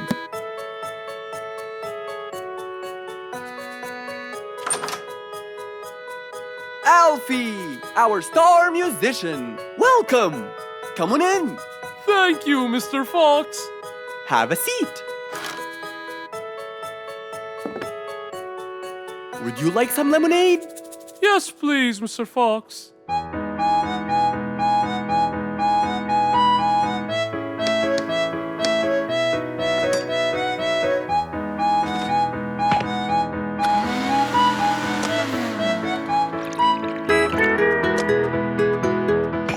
Mr. Fox came back with a glass of lemonade. He gave it to Alfie, then he noticed his violin. Oh, what happened to your violin?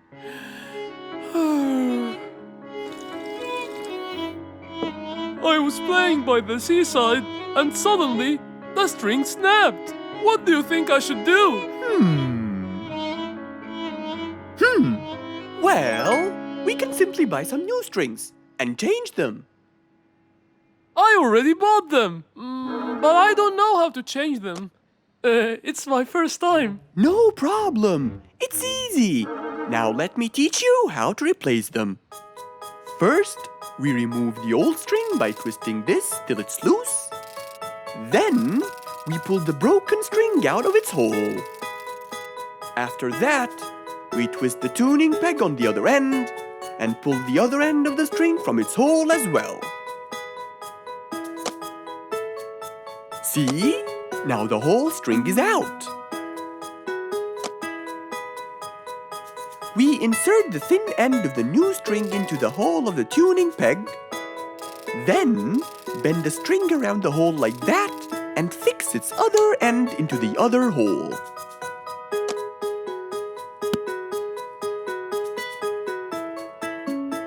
And there's the other string as well. Finally! Go ahead and play it. Okay.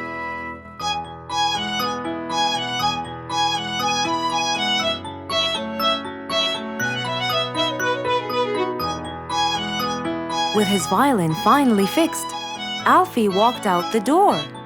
He went back to play on his favorite seashore. One day, the whole jungle decided to celebrate their new king, Rorik the lion. He was young, active, and picky, and known for his loving spirit. After his coronation, King Rorik moved to his new mansion and started to check it out.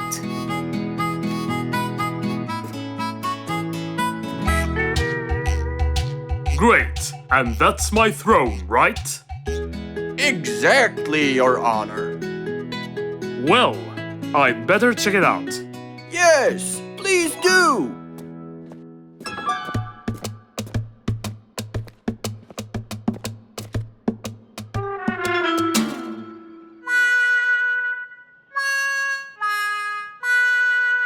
Ah, timber!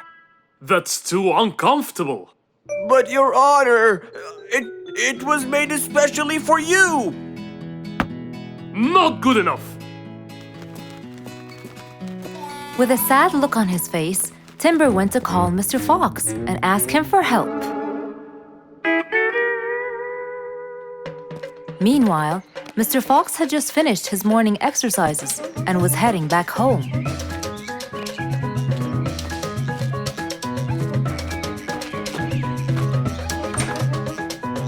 After a cold shower, he changed his clothes and had some tea.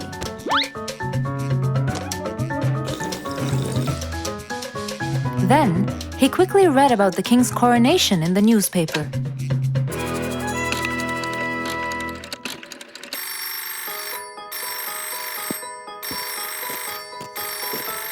Hello?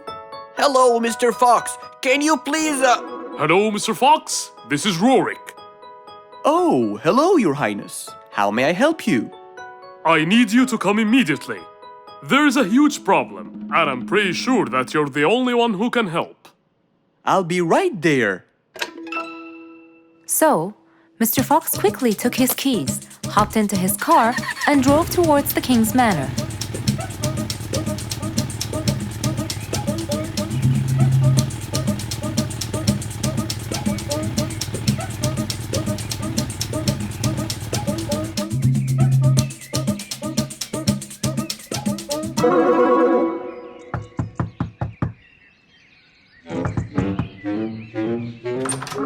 hello, Mr. Fox?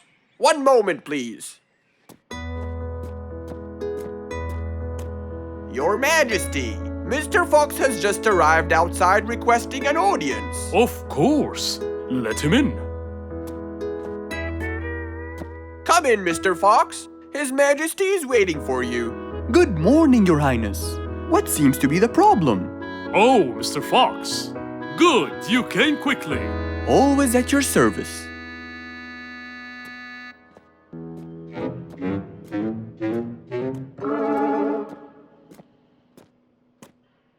Well, I was at my coronation, and I thought I would check out my throne. But unfortunately, I felt too uncomfortable.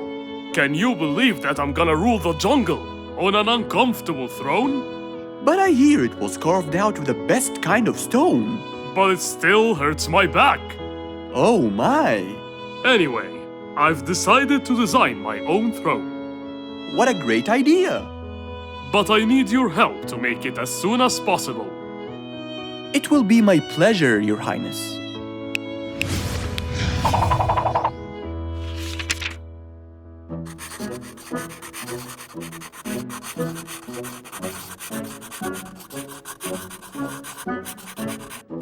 Mr. Fox designed a new throne for the king, but the king didn't seem to like it.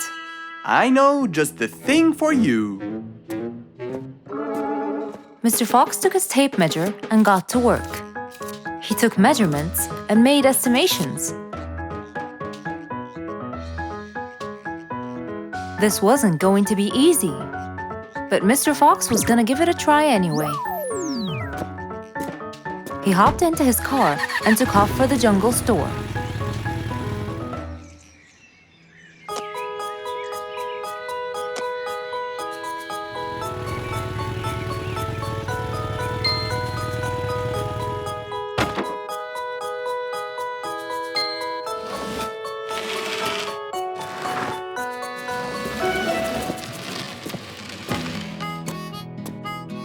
All done. Can you please try it now? Wow! That's exactly what I wanted. Glad you liked it, Your Highness.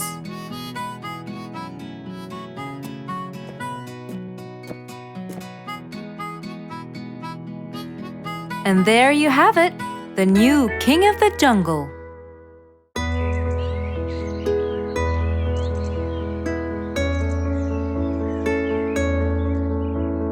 One cold morning, while everyone was shivering in their houses, Mr. Fox woke up and went to watch his favorite team play.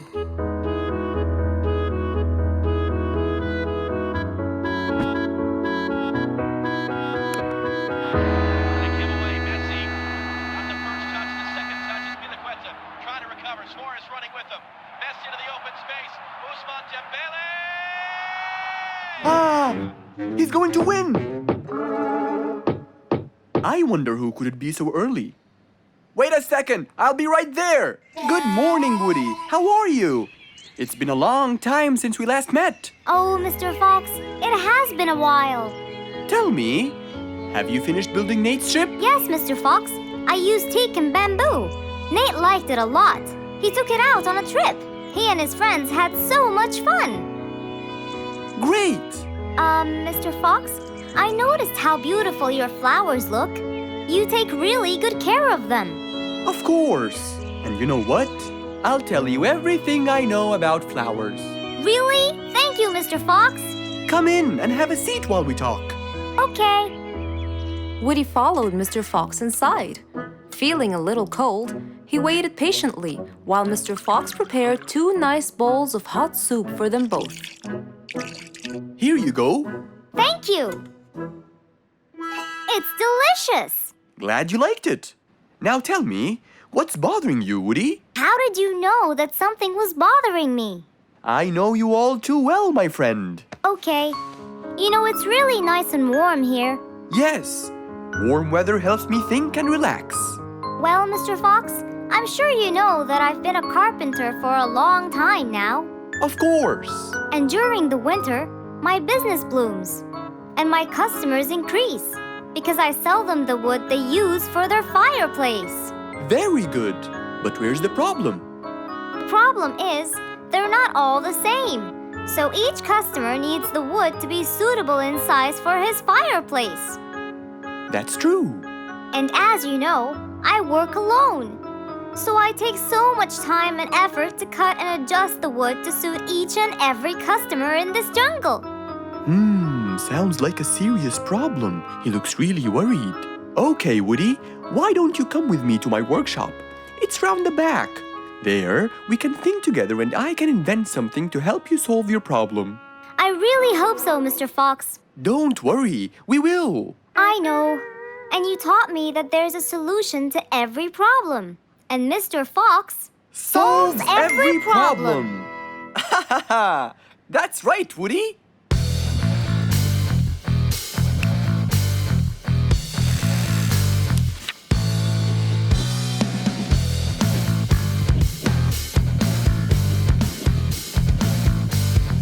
I will invent a gigantic wood-cutting machine that has the ability to choose and control the size and shape of your wood depending on what you need.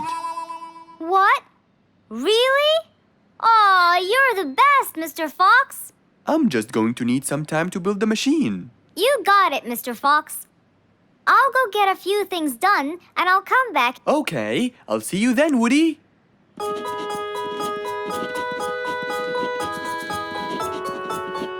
Mr. Fox started designing his cutting-edge invention. He knew that is exactly what Woody needed to help him with his carpenting business. And because he was making this device for Woody, he thought he'd add a bit of color to make it all even more special. Finally, this is it! Mr. Fox's size-adjusting wood-cutting machine.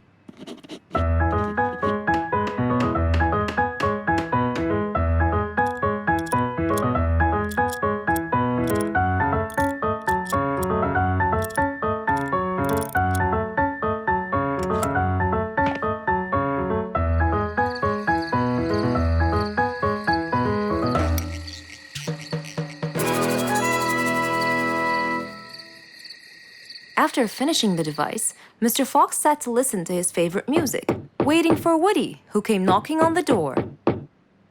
Hello, Woody. You're right on time. Have you finished building the new machine for me, Mr. Fox?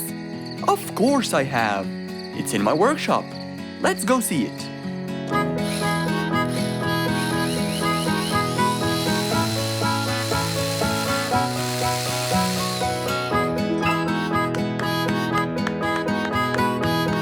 Fantastic! I don't know how to thank you, Mr. Fox. I'm really grateful for what you've done. Don't thank me. I only did what I had to do. I'd better be off now to cut more and more wood. Have a wonderful evening, Mr. Fox, and thank you again. Good night, Woody. See you soon.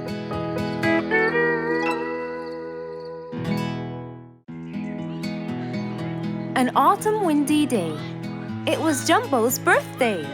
He was dancing and playing with his friends, hoping this day would never end.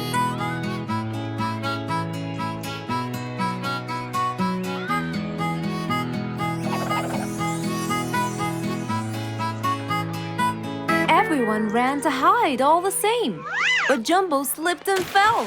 And that was the end of the game. All the animals heard the fall, but Mommy Jumbo ran before them all. Jumbo!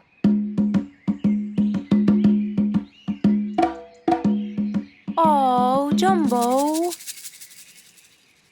Combo, you have to take him to Mr. Fox immediately. So, without further delay, off to Mr. Fox's house they hurried away.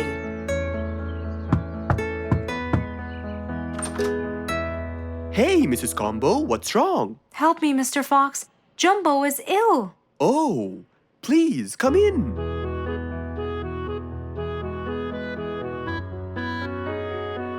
You look cold, Jumbo. I'll get you something hot to drink.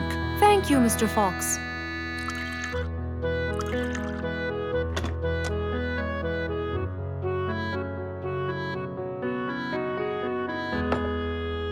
We were celebrating Jumbo's birthday. Oh, happy birthday, Jumbo. Thank you, Mr. Fox. But as he was playing with his friends, he slipped and fell into the pond. He started shivering and sneezing. I feared he might be sick, so I thought I should bring him to you, just in case. Well, why don't you lie down, Jumbo, and let's take your temperature. Open your mouth. Say, ah. Ah. Fever, stuffy nose, red dots all over his trunk. It's definitely sniffles.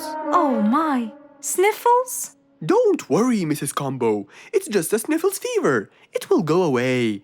All you need, champ, is some rest and just one pill of antidote. And when you're better, you can go back to play with your friends. Thank you, Mr. Fox. After thanking Mr. Fox, Mrs. Combo took Jumbo back home to let him rest.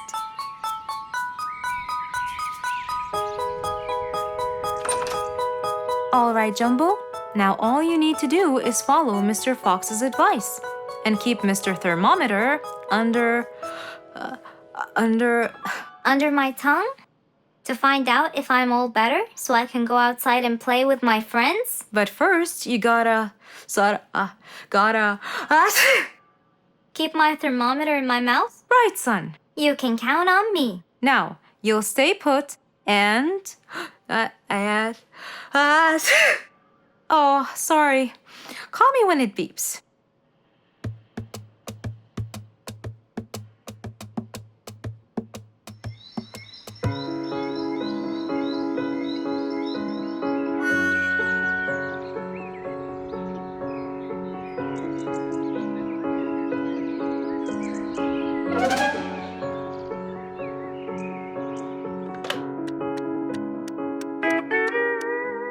Hello, Frisky. How are you? Hi, Mr. Fox. Roo and I were playing and I'm about to win. Listen, Frisky. I'm going to visit Jumbo now and check on him. I'm sure he'd be really happy if you and Roo come with me. What do you think? Great idea, Mr. Fox. I want to check on him too. We'll meet you there. As agreed, Mr. Fox met Frisky and Roo at Jumbo's house. I'm coming.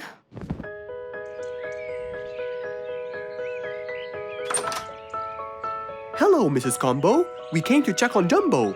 I hope he's feeling better now. Why, yes, Mr. Fox. Come in, everyone. Hey, Jumbo! I came to check on you. And I brought your friends along too. Are you feeling better now? Hi, Mr. Fox. Hi, guys. Hey, Jumbo. How are you feeling? Well, I feel better, but Well, we need to take your temperature one more time, Jumbo. Is it time? It's time, all right? What does it say? Well, let's see. Your temperature is, oh. Your temperature is just fine and dandy, Jumbo. You're not sick anymore. You are A-OK. yes! Now we can go outside and play. But first, I need to tell Mom.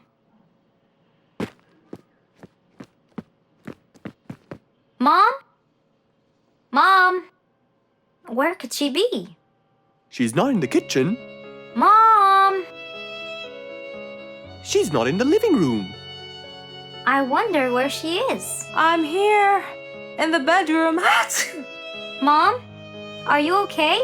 I think I might have caught a case of sniffles too. Don't worry, dear. I'll be fine. Now why don't you go out and play hopscotch with your friends? I'll join you when I get better. But Mom, I won't be happy if I go to play and leave you here all by yourself. I'll be only thinking of you. So, what do you think you should do, little Jumbo? I have to sit here and take care of you, Mommy. You always take care of me when I get sick. I'll take care of you and never leave you alone.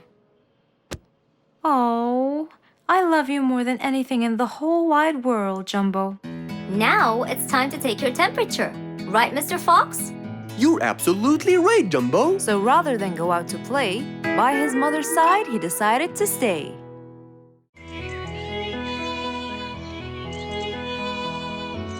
It was a very fine day, in the beautiful month of May. Mr. Fox decided to go for a walk. So, without further delay, he was on his way.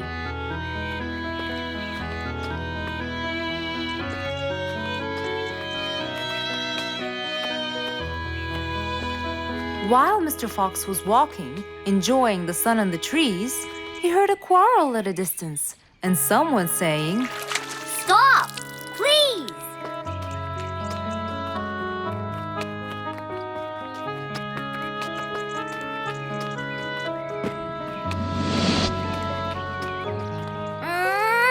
What? Can't a monkey enjoy a spring nap in peace? Nap somewhere else. I don't care.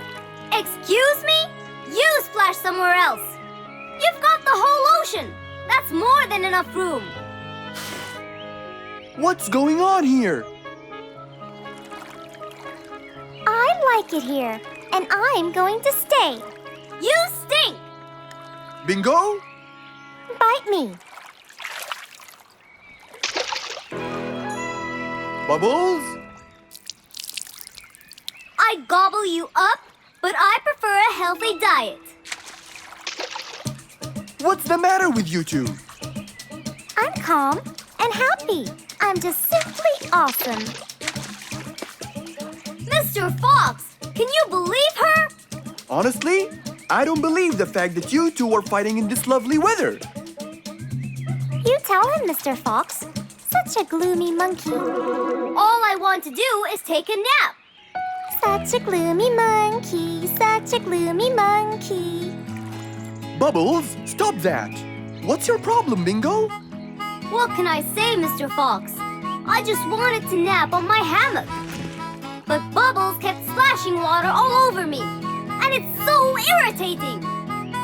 As if it wasn't on purpose, Mr. Fox. I just wanted to enjoy spring my way. Can't I enjoy the weather however I please? Of course you can. But Mr. Fox! And you too should enjoy your spring nap as well, Bingo. Finally! That's right. Go enjoy your spring sleepiness some other place. Say what now? You know what? I've got the perfect solution to your problem. Really? Yes, and it's very simple.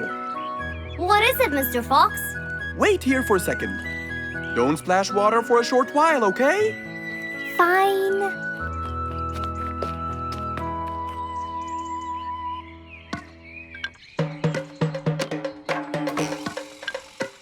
The hammock was very close to the lake. That's why Bingo got water all over him every time Bubbles splashed. But Mr. Fox wasn't gonna let them fight. He had the perfect solution for both their plights. What are you doing, Mr. Fox? Wait and see for yourself.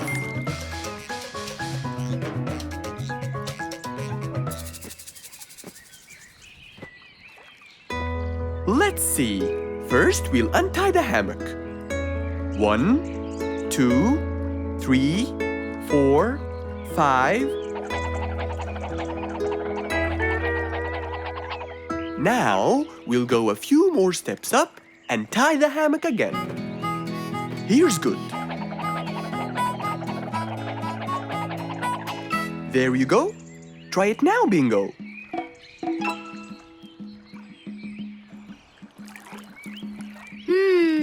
Very comfortable, Mr. Fox. I love it. And the air up here makes me sleepier.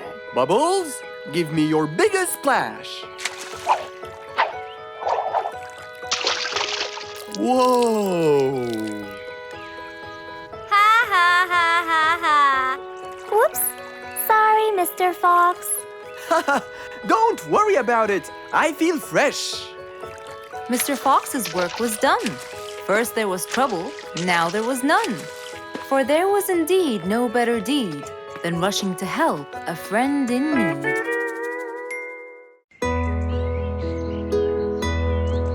It was a bright, early spring morning. Still feeling a little sleepy, Mr. Fox opened his eyes and got out of bed.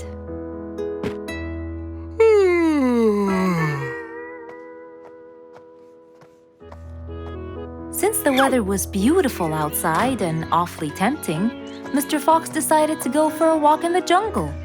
The sun was shining, the birds were twittering. It was a very peaceful morning. Well, sort of.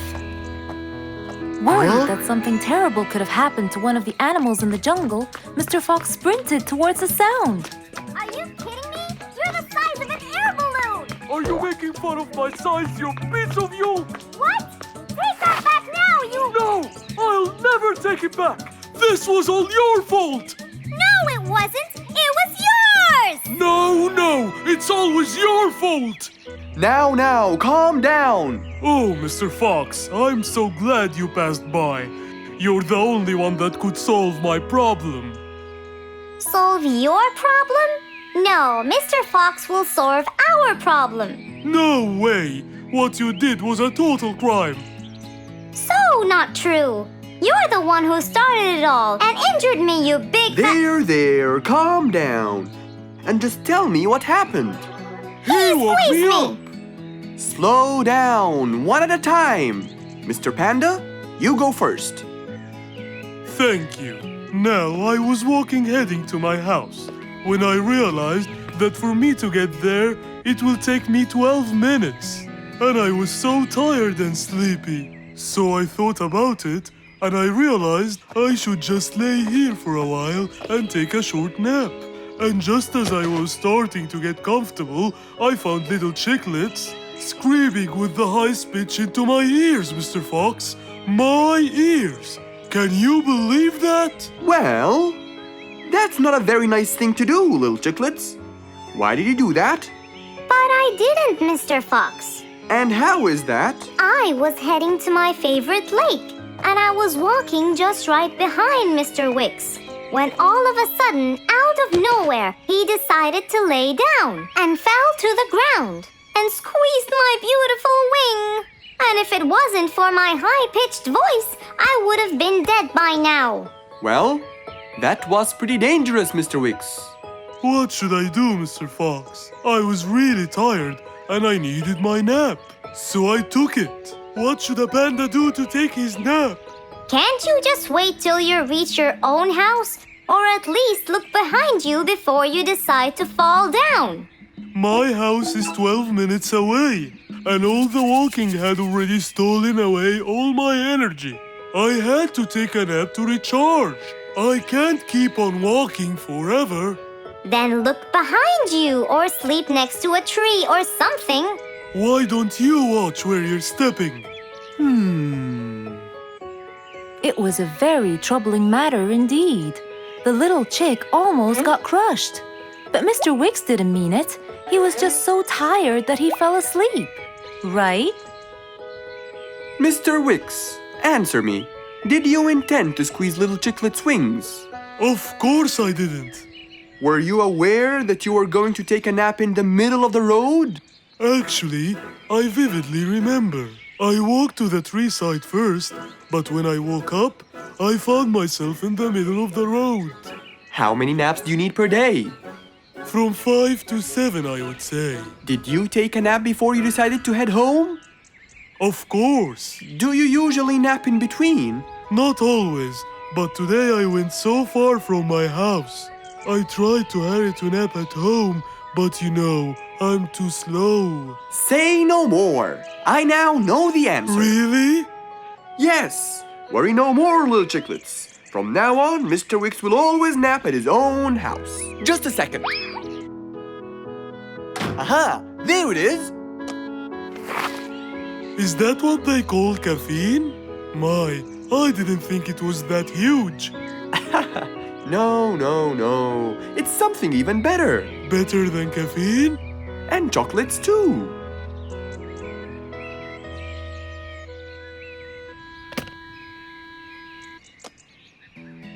Wow! Rollerblades! So you'll be able to move fast and reach your house as fast as you can. Oh, can I try it now? Sure you can. Wow! Whee! Yahoo! Thank you, Mr. Fox. Anytime you need me, I'll be there.